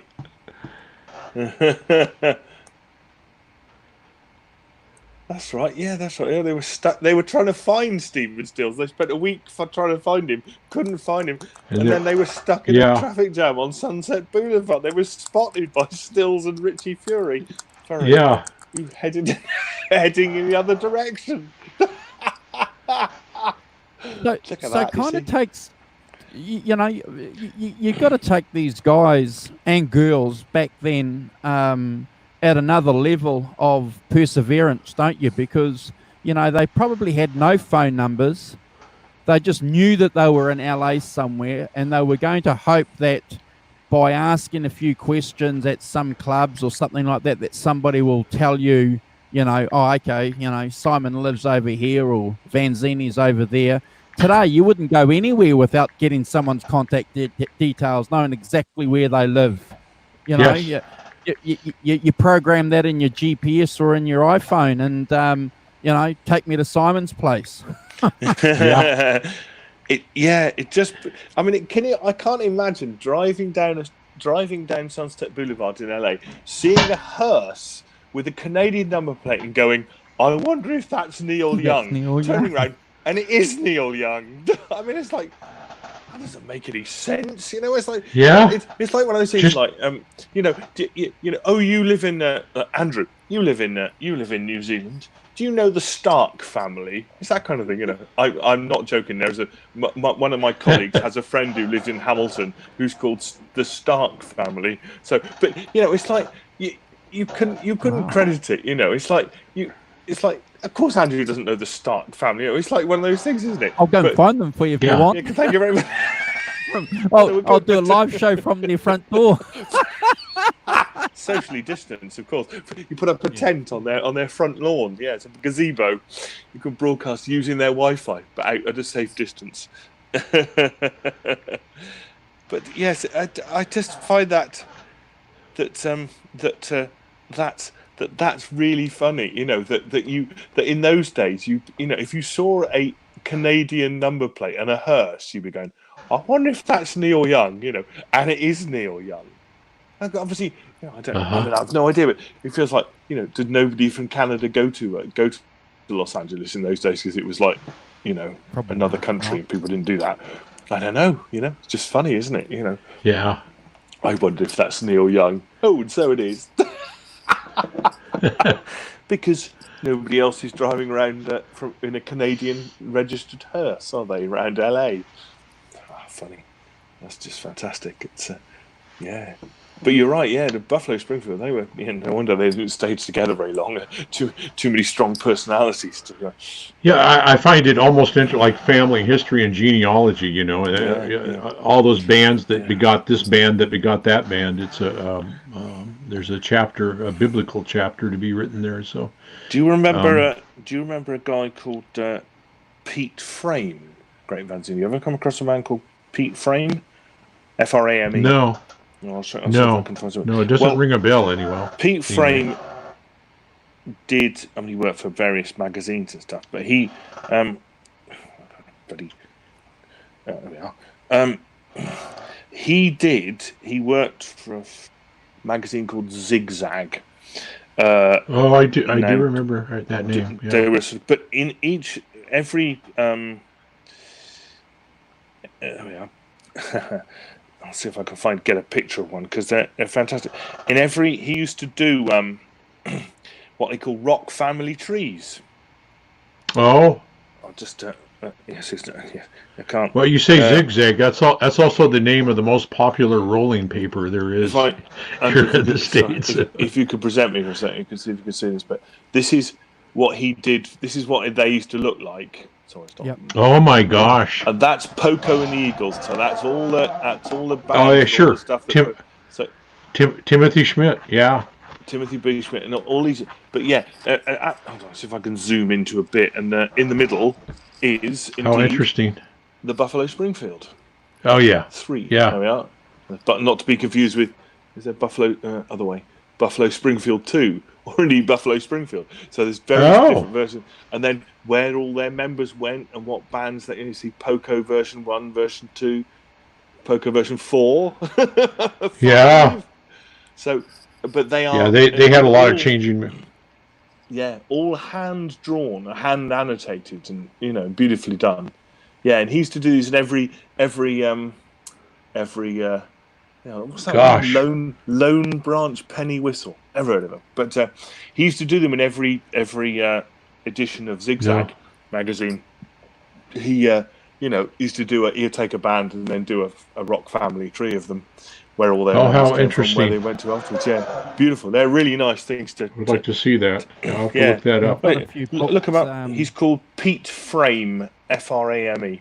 Okay. Pete family. Yeah, I've if got you a few if you books put that, rock family, he's been commissioned to do them on, and I can't remember which ones they are, but he puts them on the inside of some of the books. Yeah. Oh. Yes, there's lots of things. He did lots of them for lots of people. There's a look at that. This is one for Paul McCartney band. The Paul McCartney band. It's all the people who've been in Paul McCartney. Oh gosh, look at that. I can zoom in a bit. And surprise! I've got one here for Eric Clapton. Oh my gosh, why would I have one for Eric Clapton? So look at that, beautiful. Yes, that's exactly it. You know what I'm talking about. Yeah. That's what I'm talking about. Fascinating. Again, fascinating when you can, especially, and I think one of the reasons why we like that as guitar players is if you have a look at a scale, or a YouTube video of a guy playing a scale, it's pretty simple, isn't it? When you visualize it. Yeah. You know, so the great thing, with these here is that you can plot that whole family history of a band. But I did see that one a couple of years ago, Simon, that you showed of the Eagles. That's quite interesting because they're all over the place. God, yeah. Here's one. Look, this is one. Here's one that the 1967 blues boom. Holy shit! Oh gosh! It's got a Savoy Brown, Chicken Shack. Oh yeah. Alvin Lee, 10 years after. Sounds of Blue. Jaybirds, the Mansfields. God, these are bands I've. Juicy Lucy, Blodwyn Pig. We've got Juicy. I remember that name. Yeah, they must have had a release here. Yeah. It's but yeah, they're really worth checking out because they're lovely artifact things. Absolutely. Pete Frame's rock family trees, and really informative too.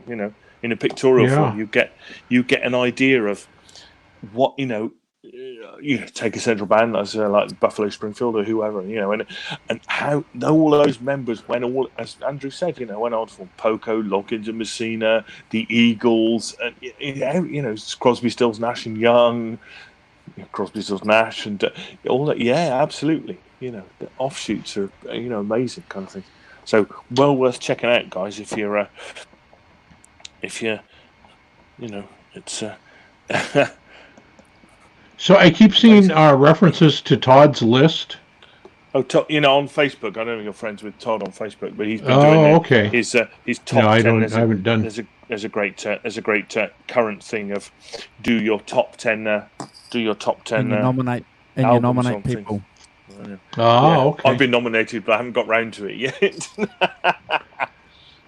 I have done it before we go, guys. Do we just want to talk about Kubrick lovers' comments here about Jonathan? How do you pronounce that surname? Demi.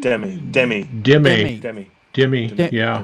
Jonathan Demi. So I know that you mentioned it earlier, Simon, and a while ago about Kubrick lover meeting him, but so Jonathan Demme, he's directed some Hollywood movies, hasn't he, over the years?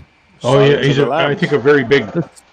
Silence of the Lambs. Kubrick will know. But yeah, big movies. Yeah. Huge movies. Yeah, he died in 2017. But, oh, okay, I did not know that.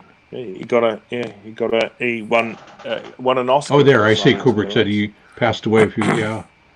Yeah, I didn't know he passed away either. So I apologise for not knowing that. But yeah, that's right. He did quite a lot of stuff with Neil Young, didn't he? He directed Stop Making Sense, Talking Heads. Yep. Neil Young's Heart of God. Oh yes, I remember that. Yeah, Justin Timberlake. So he was a real music fan as well. Yeah. Completely music of the Suburban Lawns, New Order, KRS-One, Bruce Springsteen. What did he do for Bruce? Oh, he did Streets of Philadelphia with Bruce Springsteen, didn't he? That's correct. Yes. And Kubrick Lover, did you go to some seminar or some presentation and see him talk Kubrick Lover, or did you meet him on the street somewhere? And hey, Arvin. Arvin, how you doing? Arvin. Good. Hello. Yeah. He suffered good cancer. Try saying that after. Yeah. That's what he died of. But yeah, amazing. Yeah. So next week, Tabunin is going to be with Simon and I talking about the Stones. Yeah. That sounds good. That sounds interesting. Yeah. Yeah. And then Arvin the week after that. God, yeah. Right? Yeah, he's made. This is me fishing out there, you know. See if I can't catch one. Yeah. I don't know whether. Okay, so Arvin's saying he would. He'd present at the Jacob Burns Film Centre, and the audience would talk about them. Awesome! Cool. Awesome. Okay, yeah. Oh, how interesting! Excellent. Oh, fantastic! We have no such culture. Us too. No, great. No such culture in my neck of the. Well, up in Portland, we have film centers that we could probably have visiting guests, but not where I'm at. Do they not? Yeah, I mean, mainly London for me. I mean, that happens. Those things happen in London, don't it? Occasionally, you'll get people come to maybe art. There's an art place in Bristol, quite a famous one called the Arnold Feeney, where they do that sort of thing. You might get directors of films to come and talk about their stuff and things. It's you know, BBC, because obviously we've got the BBC Wildlife Unit here, which is famous, so that they do some things and do some that sort of thing, getting people in to talk about their work. Yeah, but I noticed he did 3 Neil Young. He did Heart of Gold, and he did the Neil Young Trunk Show, and Neil Young Journeys. I've got Journeys, and it's average. Is it? Not great. Yeah. Oh. Yeah. It's average. It's just a concert documentary thing, is it? Yeah. I didn't realise it was part of a trilogy that he'd done. Right. It's got film of the concert at Massey Hall in Toronto. Is it? Oh. Huh? Is it, or is that a later? Yeah. Because I've got that on CD from 1971 or whatever it is. Massey Hall. Outstanding recording. Which is fantastic. Outstanding. Yeah. Love it. Love it. Do you know that, Kubrick Lover? I'll go and find it. Hold on. Might as well have a look at it. Oh, for a visual. I remember Heart of Gold, but I don't think I've seen the others. Yeah, I've got Heart of Gold somewhere too. I suppose the greatest film for me is Live Rust. That's fantastic. If you've seen that, here we go. Or haven't seen Sadly, it. I only got them on CD, but this one. That's fine. Look at that. That's outstanding. Beautiful, and also with a gatefold sleeve. Yeah. What could be better with that? And yeah. So can you just fire off the songs on some of the songs, because it's fantastic, isn't it?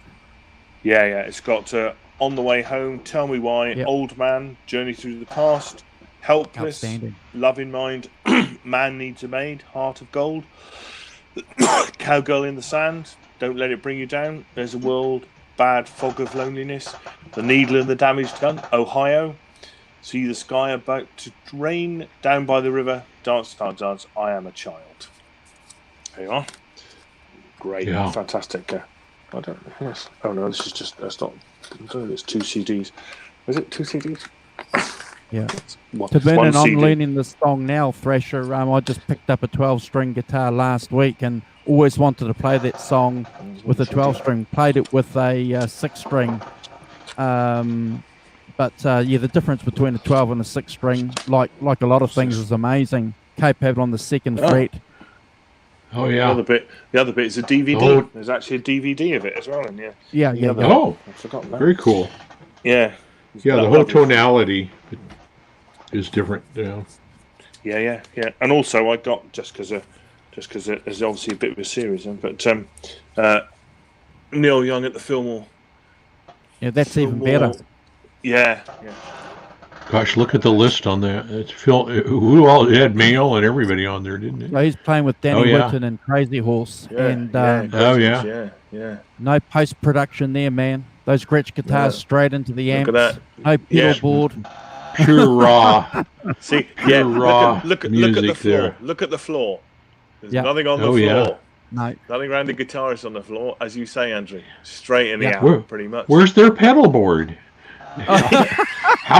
How can they possibly play without a pedal board? Yeah, absolutely hopeless. Yes, well, that can't possibly be any good, could it? It's that's not working, is it? As a thing. These are from obviously Neil Young's archive stuff that he put out. Yeah. Kubrick, you got his. That's very cool. Yeah. So basically, the live at Massey Hall is just Neil Young on his own. He hasn't got a band, and then he just plays guitar and piano, depending on what he's doing.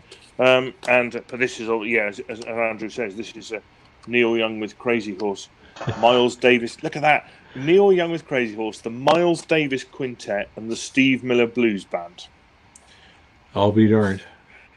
Obviously on the same bill. That's pretty cool, isn't it? So it's got everyone knows this is Nowhere, Winter Long, Down by the River, Wondering, Come On Baby, Let's Go Downtown, and Cowgirl in the Sand.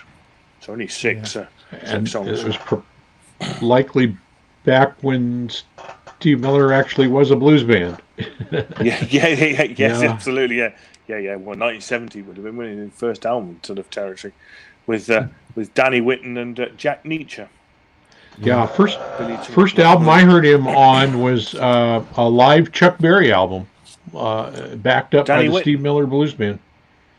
No, Steve Miller. Steve Miller, yeah. Did he? Yeah. Backing up Chuck. What is it? As a sort of Chuck true bypass pedals. Yeah. Yeah. Yes, absolutely. Yeah, I know. True bypass pedals, nice one too, but yes.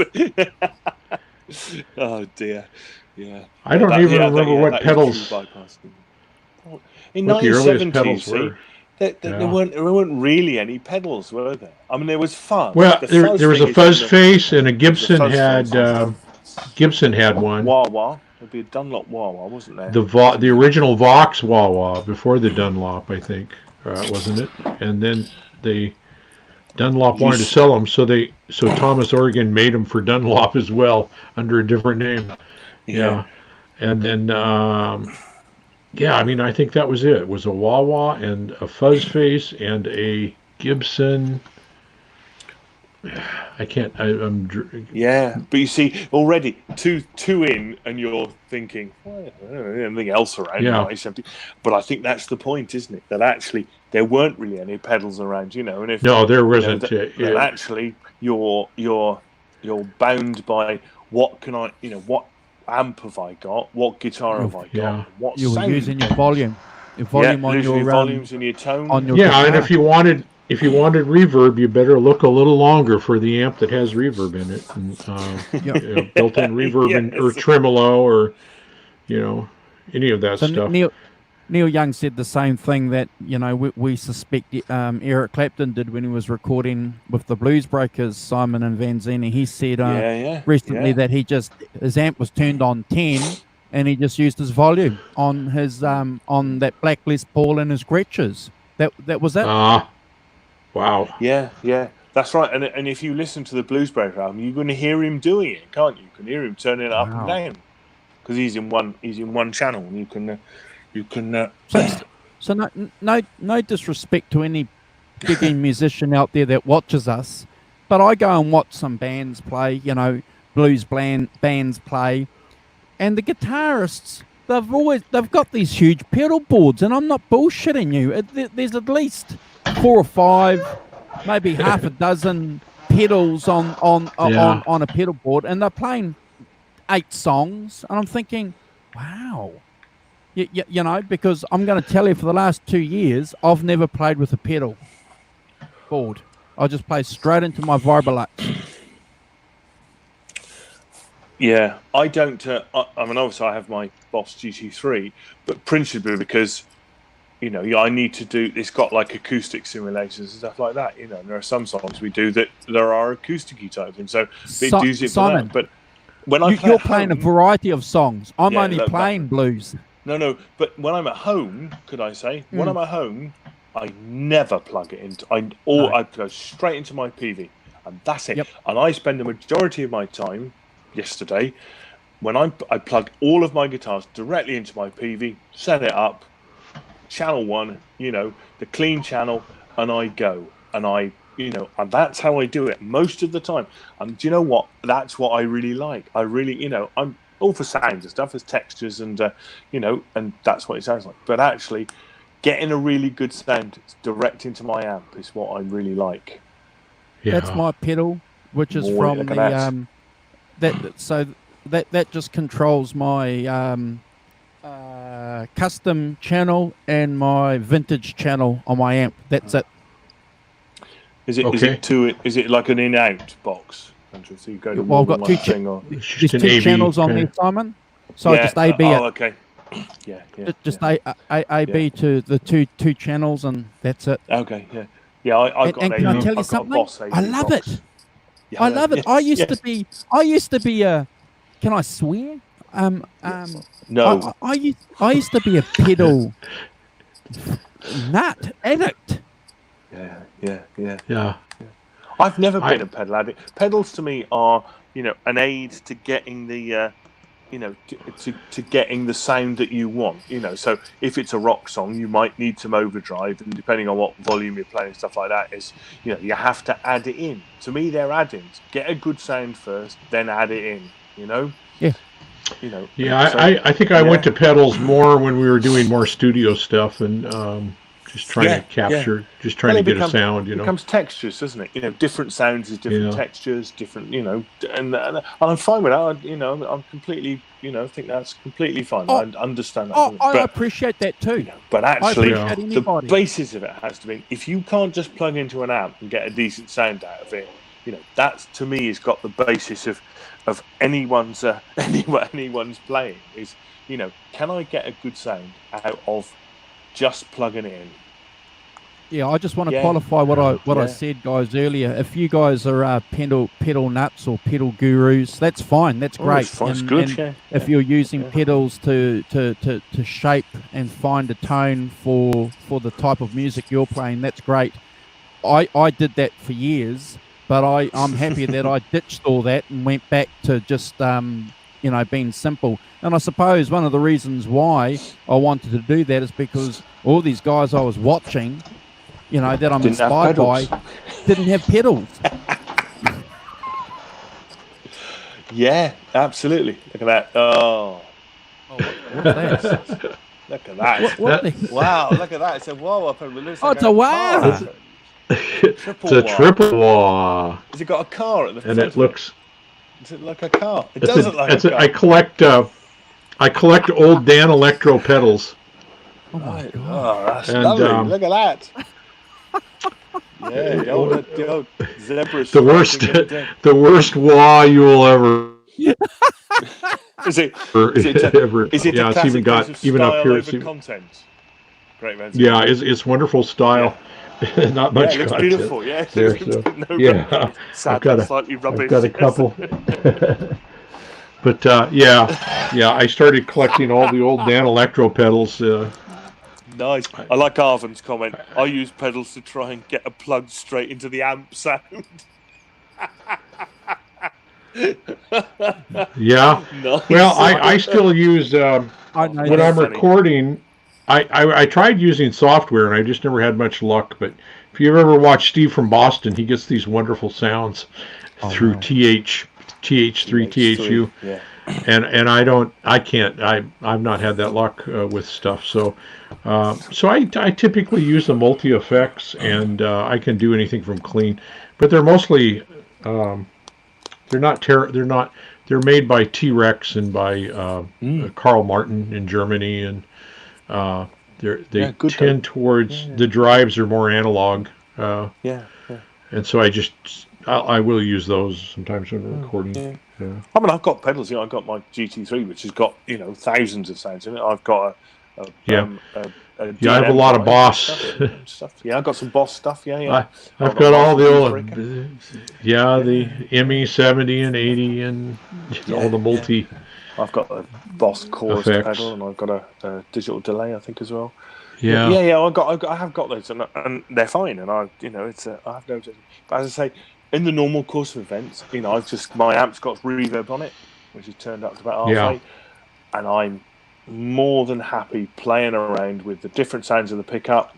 Especially in my, you can, if you're using a Les Paul, it's got obviously 2 tone controls. I've got Les Paul. I've got a Les Paul copy Chapman with 2 volumes. You can mix in the two, the neck or the bridge pickup, depending. You get quite different sounds by mix down the bridge pickup, mix up the neck pickup, mix the neck pickup down, mix the bridge pickup. It's really good. It's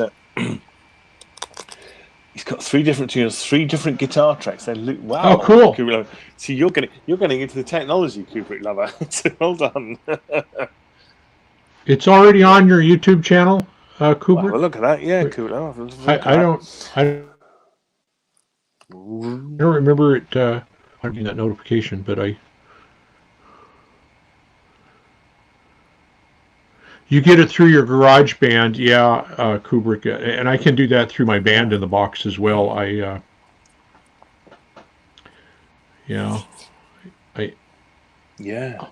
tend not to do that. They don't sound like Steve's from Boston. So.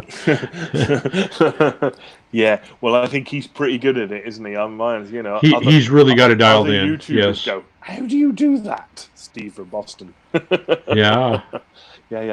Kubrick Lover's he's quite a sort of sonic landscaper person, isn't he? He makes sonic landscapes and stuff. I was watching one of his things where he was like scraping the plectrum on the thing. It was like making an amazing sound, not like a guitar at all. And he's like, who played Ashtray on that album? That's I remember an album back in the '60s where it had somebody listed as playing Ashtray.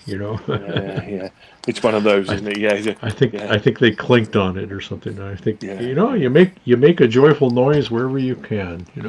That's right. Yeah, you see, an ashtray played in the right place with the right sound is be just the right sound. Yeah, just the right sound will be be the thing to make it a hit. Yeah. Well, I guess Pink Floyd did that too, so they did all right with. All those coming up with sounds. All those noises. On high vintage. Nothing better than a good mixer in the mix, huh? Well, those, on Dark Side of the Moon, all those little sounds. Oh, vintage sounds. They're made on a VCS3 synthesizer. Yeah, which my dad had, and he owned the company for a while. VCS3. I haven't got it in my mug today. I've got my I Love You Dad mug, but I got the mug with the VCS3 in it. But they had one. That's what they used on it. This sort of weird. I'll see if I find a picture of it. This weird VCS3 thing, which is basically. I think I had that. I think I might have had that built into some software. Really? I don't know. Probably. It sounds vaguely familiar, but I like I said, I didn't really know what I was doing with software, especially on the synthesizer side. Some of it sounded great. Interesting. This is don't do that. Don't do that. Don't run around. Stop that now. So that's not very. There we are. There's a picture of it. Oh yes, yeah. In fact, that's yes, it is. Yeah, that's right. Yeah. The black thing in the middle, in the bottom here, that thing there, that's like a pinboard. Greatvanzinni. So basically, you've got the sound stuff at the top here, over there, and then you send it through various things like an envelope shaper and a filter and various other things, and you do it by using the pin. The pins just connect various bits to other bits. So it's like having a load of boxes, and then you. It's a matter of where you put them.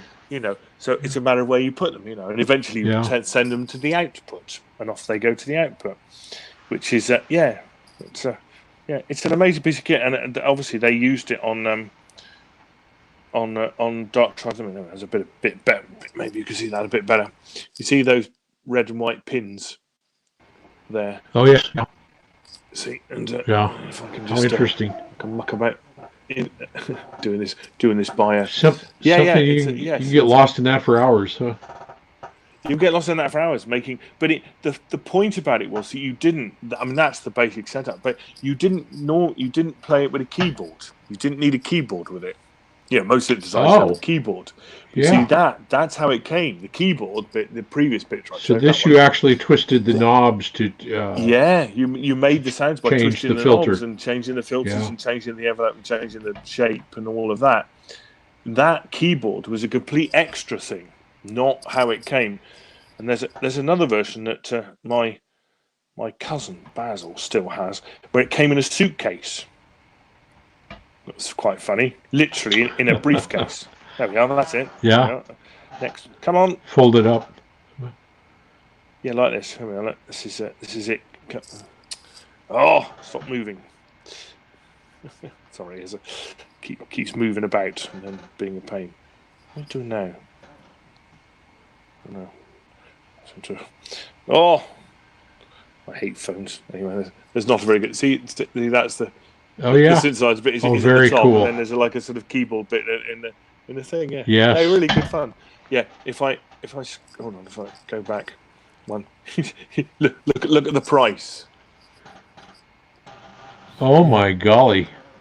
They're worth a lot of money. Oh golly. Look, that one next to it with the keyboard stuff, £29,000. Good golly. They are. That's my retirement fund. Wish you would have picked up a few of those. Well, you still have a couple of them. Very good. Yeah. And that's the 2020 version of it now, and it comes complete with its own keyboard now, Simon. Look at that. Yes. That's very cool. It's based on your Moog. But Dave put me onto that this app. It's one day when I get what's it called? The app, Andrew? Is it called VCS3? Hold on, my friend. I'll just get it. You guys into the chat. Hold on. It's I think it is an iPad. Kubrick lover, yeah, he's got it. The last one I got is an actual Arturia little keyboard, but it came with software and it had about 5 or 6 of the old synths built into it in the software. It would come up on screen and you could tell it what you wanted to. I didn't know what I was doing, but it was very interesting. But well, there's one called. It had an actual keyboard. Andrew, is it? Is that it? iVCS3 $14.99. Well, this is saying Moog. That's a Moog one, music, isn't it? This is Mini Moog. Okay. Oh, so mini Moog one. This is the VCS3, not the Moog. Yeah. Vintage Sounds has hit the nail on the head here. That's what it is. That's the Artura. That's it.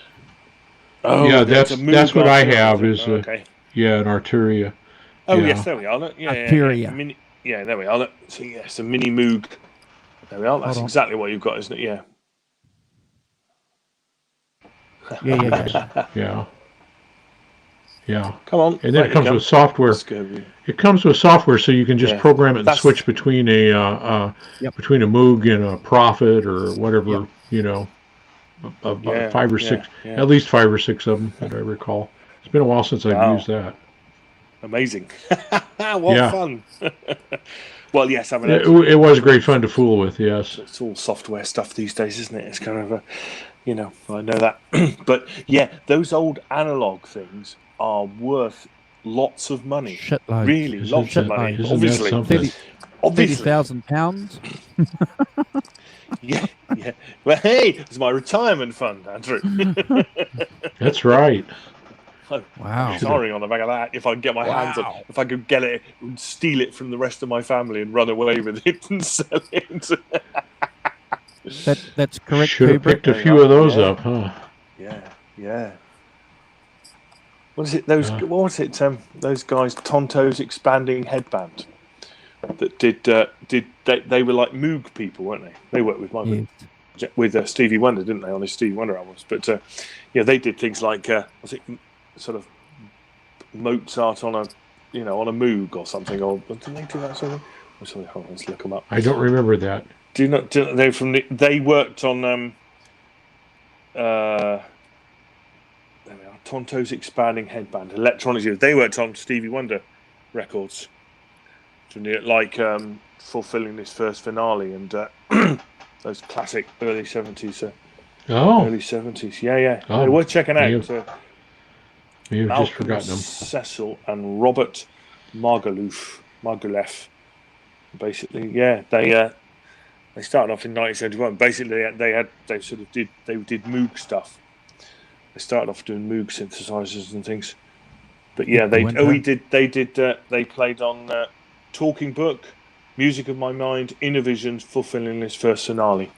So they played on classic Stevie Wonder. Did lots of keyboardy stuff for him.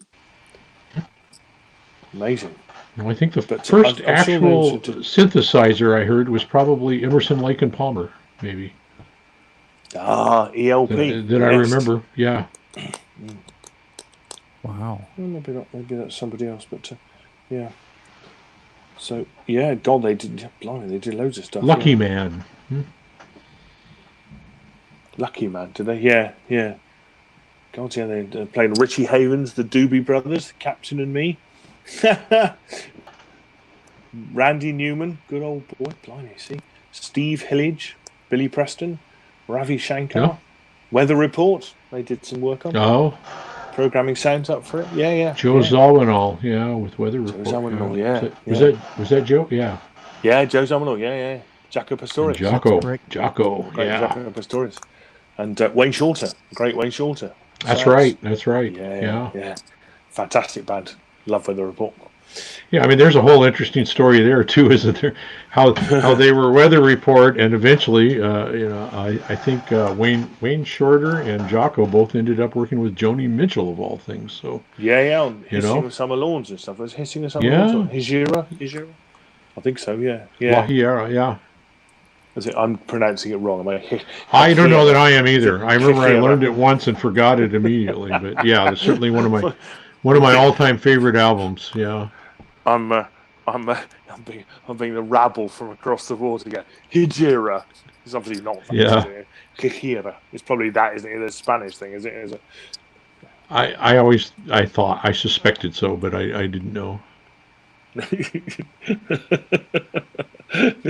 Yes, disgracefully pronouncing it all wrong. Oh dear, that's very bad. Was it Hijira?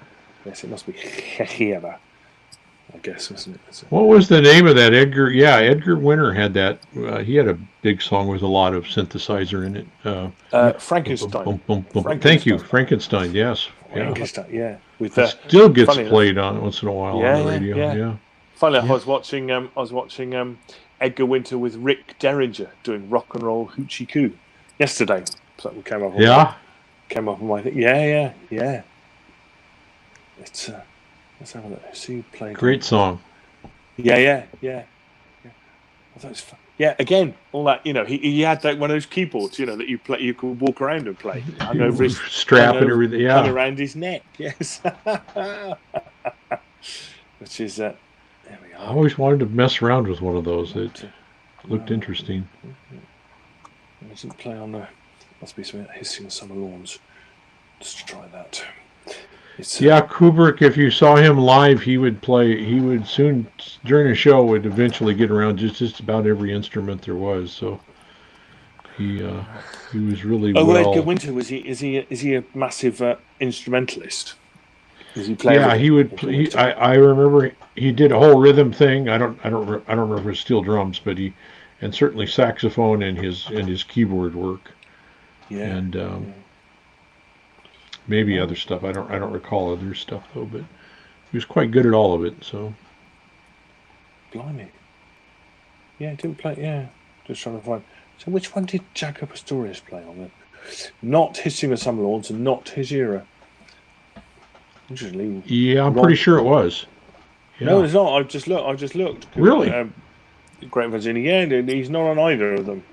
I'm going to find out which one he is on now. Well, Hissing of Summer Lawns has Joe Sample on it, Larry Carlton, Robin Ford, Jeff Baxter, James Taylor, Crosby and Nash, Wilton Felder, but not Jacques Pastorius. So maybe it was Mingus. No, maybe not. Maybe. Hold on, I'm going to find now. I'm on a mission.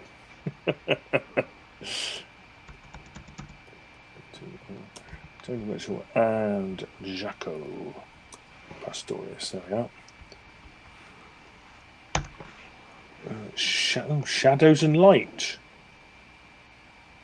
Oh, Hijira. Oh, it was Hijira. Well, yeah, what did I see the other day that... I didn't see him on the list. Oh, yeah, Hijira showcases Jacko's lyrical bass lines are the same, and Zawinul's are remote. Oh, okay. Yeah, on La Hiera, he played fretless bass on it looks like four songs. Yeah, four, that's right, yeah. I didn't realize that. I thought he had done almost all the bass work, but another fellow did that I'm not familiar with. I'll have to... Chuck Domanico. Yeah, I'll have to go and review that. Don't know him. That's one of my all-time favorite albums, actually. So I've not listened to it in ages, though. So she's amazing. What's the album? What's the album? Hijira. La Hijira or Hiera? I don't know. I don't remember the pronunciation. H-E-J-I-R-A. Yeah. I'll put it in. H-E-J-I-R-A. Hijira. If anyone in the chat wants to to check it out. It's an interesting. I mean, it really shows the diversity. In my humbled opinion, Joni Mitchell is one of the most underrated who doesn't get anywhere near. She's so creative and started off basically as a folk singer. She knows more about open chord tunings than any guitar player and has more variations on that. And then has moved from a folk kind of style into something like almost a fusion jazz quality. And I just think she's incredible. Oh, she's a genius. I mean, she's up there with Dylan and and all those. Yes, guys. Absolutely, she is. Yeah. She doesn't get the same, quite the same credit, but yeah, she's up there. Yeah, those albums she made from Court and Spark, Blue, Hijira, Kissing of Summer Lawns. Yeah, they're amazing. And much of her music is not. I mean, it's not easy. You're not going to sit down and learn the whole album in a few hours. So that's the album that Jaco Pastorius is playing on, isn't he? Hijira. Yeah, he did. Yeah, he did 4 or 5 songs on that, which I didn't realize he was that limited. Probably those are the songs that stand out to my ear. Yeah. Kubrick Midnight Special was a very good show. Don Kushner's rock concert was, to my memory, I just loved that show because that was live, and that you got to see every Friday night or something like that, and that was very good. But Midnight Special was very odd. You should say that. Somewhere along the line, I picked up for $5.95, like the Best of Midnight Special DVD, and I just watched it last week, and it wasn't the best of, but it had some good stuff on it, and so I went through and reviewed some of that, and it had shows from different eras, different shows, and some of it was quite good, some not so much. But so can I just get back to this Joni Mitchell song, album that we're talking about, guys? Because I got a couple of questions. So where did this album chart when it dropped? Did it have immediate impact? Tremendous. Let's have a look. See if it released. Yeah, it was released in '76. Did not do well. Yeah. Reached 13 on the Billboard Top 200. Well, I'm impressed with that. I would have guessed not even that high. So am I. It was really for us music lovers and us music snobs that were really picky about the music. Yeah. So when that dropped, Vanzini, you were listening to it. You guys were dissecting it. Yeah. Completely. Well, I mean, Joni Mitchell was our generation. I mean, we grew up with her, so. Yes. Well, yeah. Blue. 1971. Blues 1971. Yeah. Pretty sure it is. Yeah. So yeah, me too. You know, that's where I came in, kind of blue. And I've known Joni Mitchell for that long. So, and those they got critically incredibly well received, didn't they, Vanzini? Oh yeah, I think so. I don't know of anything. I don't remember ever reading anything as saying, "Oh my gosh, Joni Mitchell, she finally put out a really bad stinker." You know, I just never read. There might have been something, but I sure never. Did you try and play any of those Pastorius riffs? I did. I went out. I went out and I went out. Did you, Fancy? Well years done. later, I don't remember what year, but years later, went out and bought a fretless bass and brought it home and tonality and you with a fretless you can get some of it because it just makes it much easier because you do get to slide around without the interference of frets. But yeah, I never got to Jocko's level. That's for sure. But you know, some of that you can actually. Not anybody did. Well, I mean, you can make it sound pretty good just sliding and just moving it. Oh, wow. I've never if the chord is an A chord and you're hitting a G note and you slide that A, it just sounds like you're instantly playing some jazzy bass stuff, Oh, so really? it's really cool, yeah. The secrets of jazz bass sliding. I still have I'll have to show that. I have an upright fretless basic, but wow. It's hooked up to the tripod. I'll never get it here. But it's a much bigger ordeal, and it's smaller than a real upright bass. It's made to sit on a tripod. It's got a body about this wide. Oh, okay, yes, one of those. You could look at it's called the Mose Sparrow bass. I'll find a picture. And the fellow was he lived down south of me, and his grandson was Mose, and.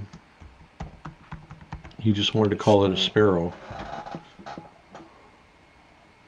See if I can find an image here. Wow, yeah. Well, he made full-bodied ones too. He makes beautiful basses, doesn't he? God, these look beautiful. Yeah, and I believe I bought his last one. He had given up making basses. Oh, really? Oh, right. And I don't see one on Google Images that looks like mine at all. He used some real rare wood, though. I know that. Yeah. But I know what you mean. Yes, so they just have a strip for the body, don't they? As a kind of because it's all about the pickup rather than the. And it uses. Yeah, I think Kubrick Glover's making a good point here. The audience is a bit like Bob Dylan didn't like the fact that Joni Mitchell was always playing live the new songs. The fans go along and they want to hear the Brown Sugar and the Jumping Jack Flashes, don't they? Oh, yes. It's funny that, isn't it? Because how time changed. Because in 71, Pink Floyd, they debuted most of Dark Side of the Moon before they recorded it. They went out live and played it for a good 6 months before they actually recorded it. And I've heard quite a lot of, if you listen to Led Zeppelin at the BBC, for instance, that they play quite a lot of new stuff. So they play Stairway to Heaven, and there's what's funny about it is this is a new song called Stairway to Heaven. Polite applause, beginning and end. But no, it's not sort of, it's not this kind of, because they'd only just done it and nobody'd really heard it. Therefore, it's just another song they did. It's not a kind of, you put that layer of, it's a rock anthem over the top of it, and you have something completely different. This was just another song that they did, a great song, but but people just sat there respectfully, listened to it, and applauded at the end, and then they were on to the next thing. You think, really? Well, and with Joni, there were certainly different periods of music time as she developed and became. So I suppose somebody going there later wanted to hear, Woodstock. Yes, if you went in the mid-70s and you wanted to hear blue stuff, you would be disappointed, wouldn't you? Yeah. Yes, ever evolving. Yeah. Well, no, that's right. Doing the proper artist thing, and there we are. Look, she's still alive, isn't she? Joni Mitchell, she is. She's not. She's not well. She had She had I don't recall, a brain aneurysm or something like that. About 2 or 3 years ago. That's right. She was borderline apparently. Yeah. in a coma for a long time. Yeah. Apparently quite well known for her artwork as well. So. Yeah, that's right. She's a painter as well. So does it? I don't know. This is see if I've this not works. seen a whole lot of. Hang on, does it look a bit like that? Different. We're getting there, but it. I mean, it really. Oh, okay. Oh, that looks very. That's much closer. It's a little different headstock, but yeah, that's basically. I don't know what this stuff here is. That looks quite funny. Someone rest you. Yeah, that's an add-on. That almost looks like an early Steinberger. This is not a Mo Sparrow one. This is just an example I just found. Well, I was going to say that looks like a early Steinberger, or I don't remember the other name. What is it? Starts with a P. It's a 3/4 size electric double bass by Gear 4 Music. So it's a modern thing you buy now. But there's a I don't know this. This is only the back, but you see there's that one which is a bit more wood. Yeah. And I actually thought about getting one of those. I don't remember who made that, but it kind of had a fake body to it that you clipped on to the sides. And I kind of liked the looks of it, but yeah, mine's not. Mine's hooked up. The tripod is the monstrosity of a tripod. I particularly like that one. This is a Warwick. Oh yeah. Warwick, yeah, look at that. Yeah. So that's the body shape's a little bit different than that, but yeah, it's the same idea. Similar thing, yeah. Similar thing. I need to do some. Has a token body and a great long neck and a spike at the bottom nylon strings. So I'm curious, Vanzini. So next week we've got Tabinin on, and the week after we've got a spot for you to come and show us this bass. Okay. Okay. Sure. Yeah. You'll have to get it all ready for us.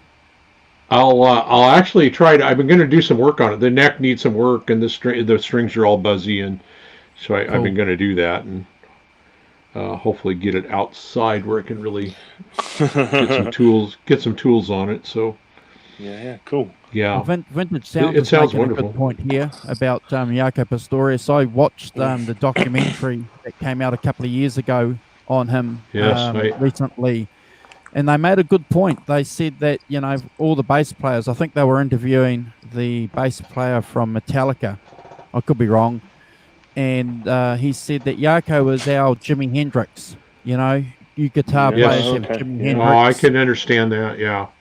Jaco is our Jimi Hendrix. Yeah. For bass players, how interesting. And Rick Beato just made a video about Jaco Pastorius this week. Oh wow. Yeah, worth checking out if you haven't seen it. I'm missing videos, so definitely worth checking out. I don't get half the notifications I used to get. And I go and check these channels that I subscribe to, and I do see that I've ticked the notifications button, but don't get the notifications. I can't work out why. I only get half of Johnny Bean's notifications these days. Oh, okay. I think it's just sheer volume, isn't it, Andrew? I mean, you're right. I don't get everything. Yeah. I get some, but not all. I think it's just sheer volume. I think YouTube is just being bombarded with stuff. I mean, I noticed. Yeah. That's my guess. It's just the time we're in. Yeah. I actually had they unsubscribed me from a number of channels off and on, and I just all of a sudden Steve from Boston was a good one. I thought I haven't seen anything from Steve from Boston for weeks now. What's going on with that guy? And I looked up and he had 2 or 3 videos that I just never got notified because I was no longer subscribed to him for some reason. So. No, it's I don't know. I think there's a certain amount of that goes on, isn't it? Unsubscribing weirdly to things or without any. Yeah, I don't, because if for you to do it, for me to do it anyway, it's a 2-step process. You have to hit the unsubscribe button, and then it says, "Do you really want to do this?" So, it's hard to do it accidentally. Unless YouTube is doing it for you, where you don't need to. Yes, that's my guess. Is that there's some. There you are, look, on the Rick Beato one, Jaco Pastorius, the bass solo. Okay. Music. Yeah, it's really worth checking out. Yeah, it's really I'll good. have to watch that. Yeah. He's an interesting case, I think, an interesting. Not only because I'm a bass player, because I worked in mental health all my life, so yes, that's right. And he had mental health problems, didn't he, Jacko? Yeah, he certainly had some what looked like some issues. Yeah, I became aware of Jaco Pastorius. I bought a guitar player Guitar World magazine because it had a Van Halen article in it, and one of the other articles that they were of the other musician for the other article was Jaco Pastorius, and there's this guy sitting there with beat up bass with this skinhead haircut, and I didn't know anything about him. You couldn't jump onto YouTube then, and I was running around asking people, "Who's this Jaco Pastorius?" Nobody knew. Oh, I don't know. Yeah, no one knew who he was. It wasn't until 10 years later where I found out that he was probably one of the best bass players in the world. Yeah. See, and I remember where I was when I heard he had passed away, and he had died. 87. Yeah. 9 I remember a fellow musician. Oh yeah, it was a tragic, needless death. I think. So what were you doing? Were you at work when you heard? I was at work, and I was actually on the ward, and a fellow worker and also a musician came up and said, "You heard Jaco died, didn't you?" I said, "What?" And so I had not heard that. So I don't remember where he heard it from. I remember reading some tribute article. Well, I read something in a paper too, a news article, and then some tribute articles that came out very quickly. So in various magazines. So I think I knew him from the Joni Mitchell records, and oh wow, and I think that's where I first learned of him. Yeah. I have his first album, maybe more, but yeah. And then I have some Weather Report that of course, Heavy Weather. Yeah, everyone should have Heavy Weather. Oh yes, yeah, yeah. Well, it's a weird thing, isn't it? The kind of things, you should have albums you should have, or I'm not suggesting that really, but it's actually it's albums you listen to, because as you say, he's such a great bass player, and you can't, that whole thing of what he brought to the bass as an instrument and stuff, in that jazz was amazing. Yeah. Harmonics and I mean, there's a story of him not stuff.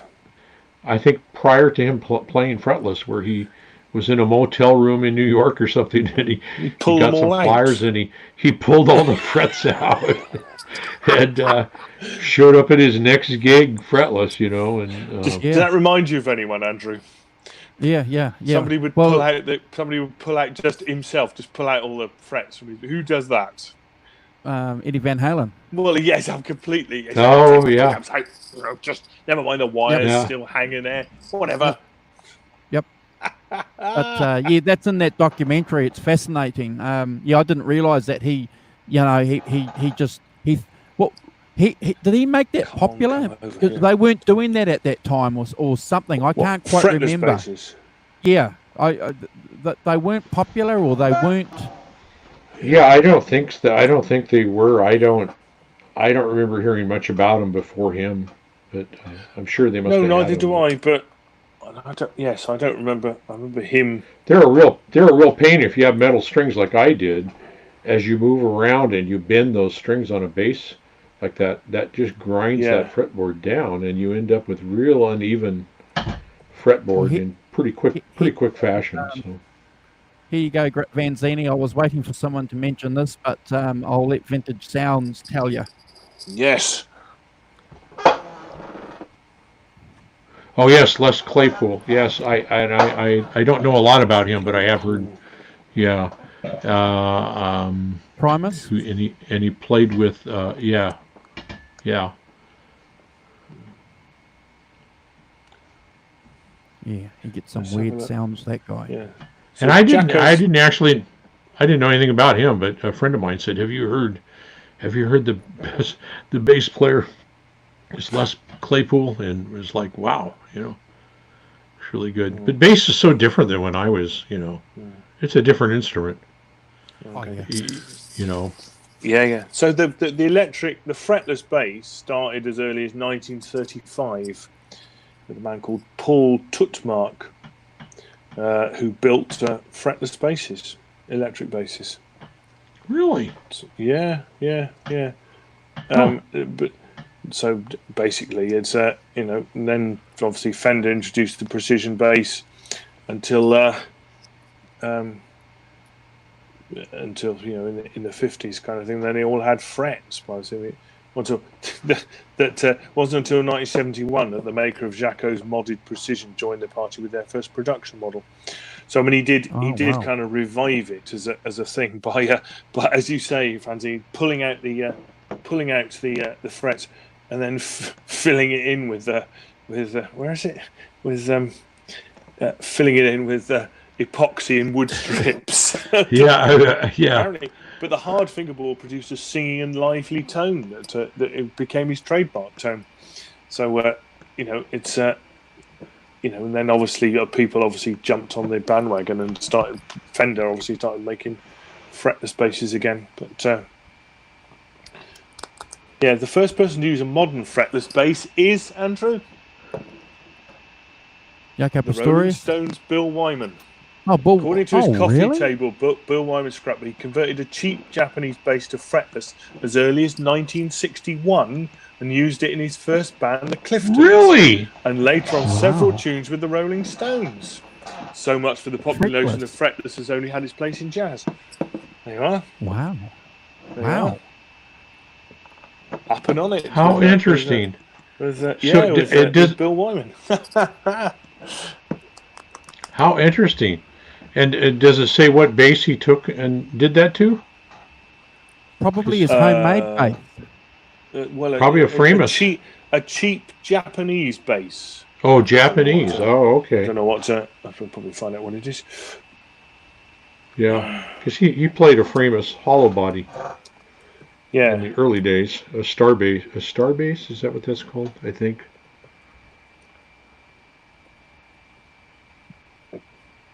Yeah. Huh. See if I can. I'll be darned. So the experimentation.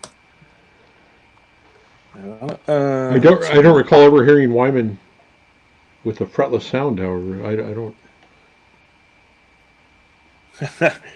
101 amazing Rolling Stones facts. Here we go.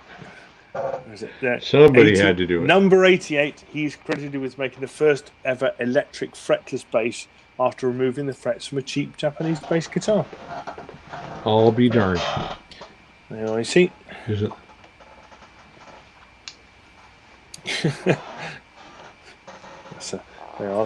Well, yes, it's a. I don't know if I can. Let's have a look. It doesn't seem. Oh, hang on. Oh, I don't think I can do. Oh, look. I can do even better than that. Is it?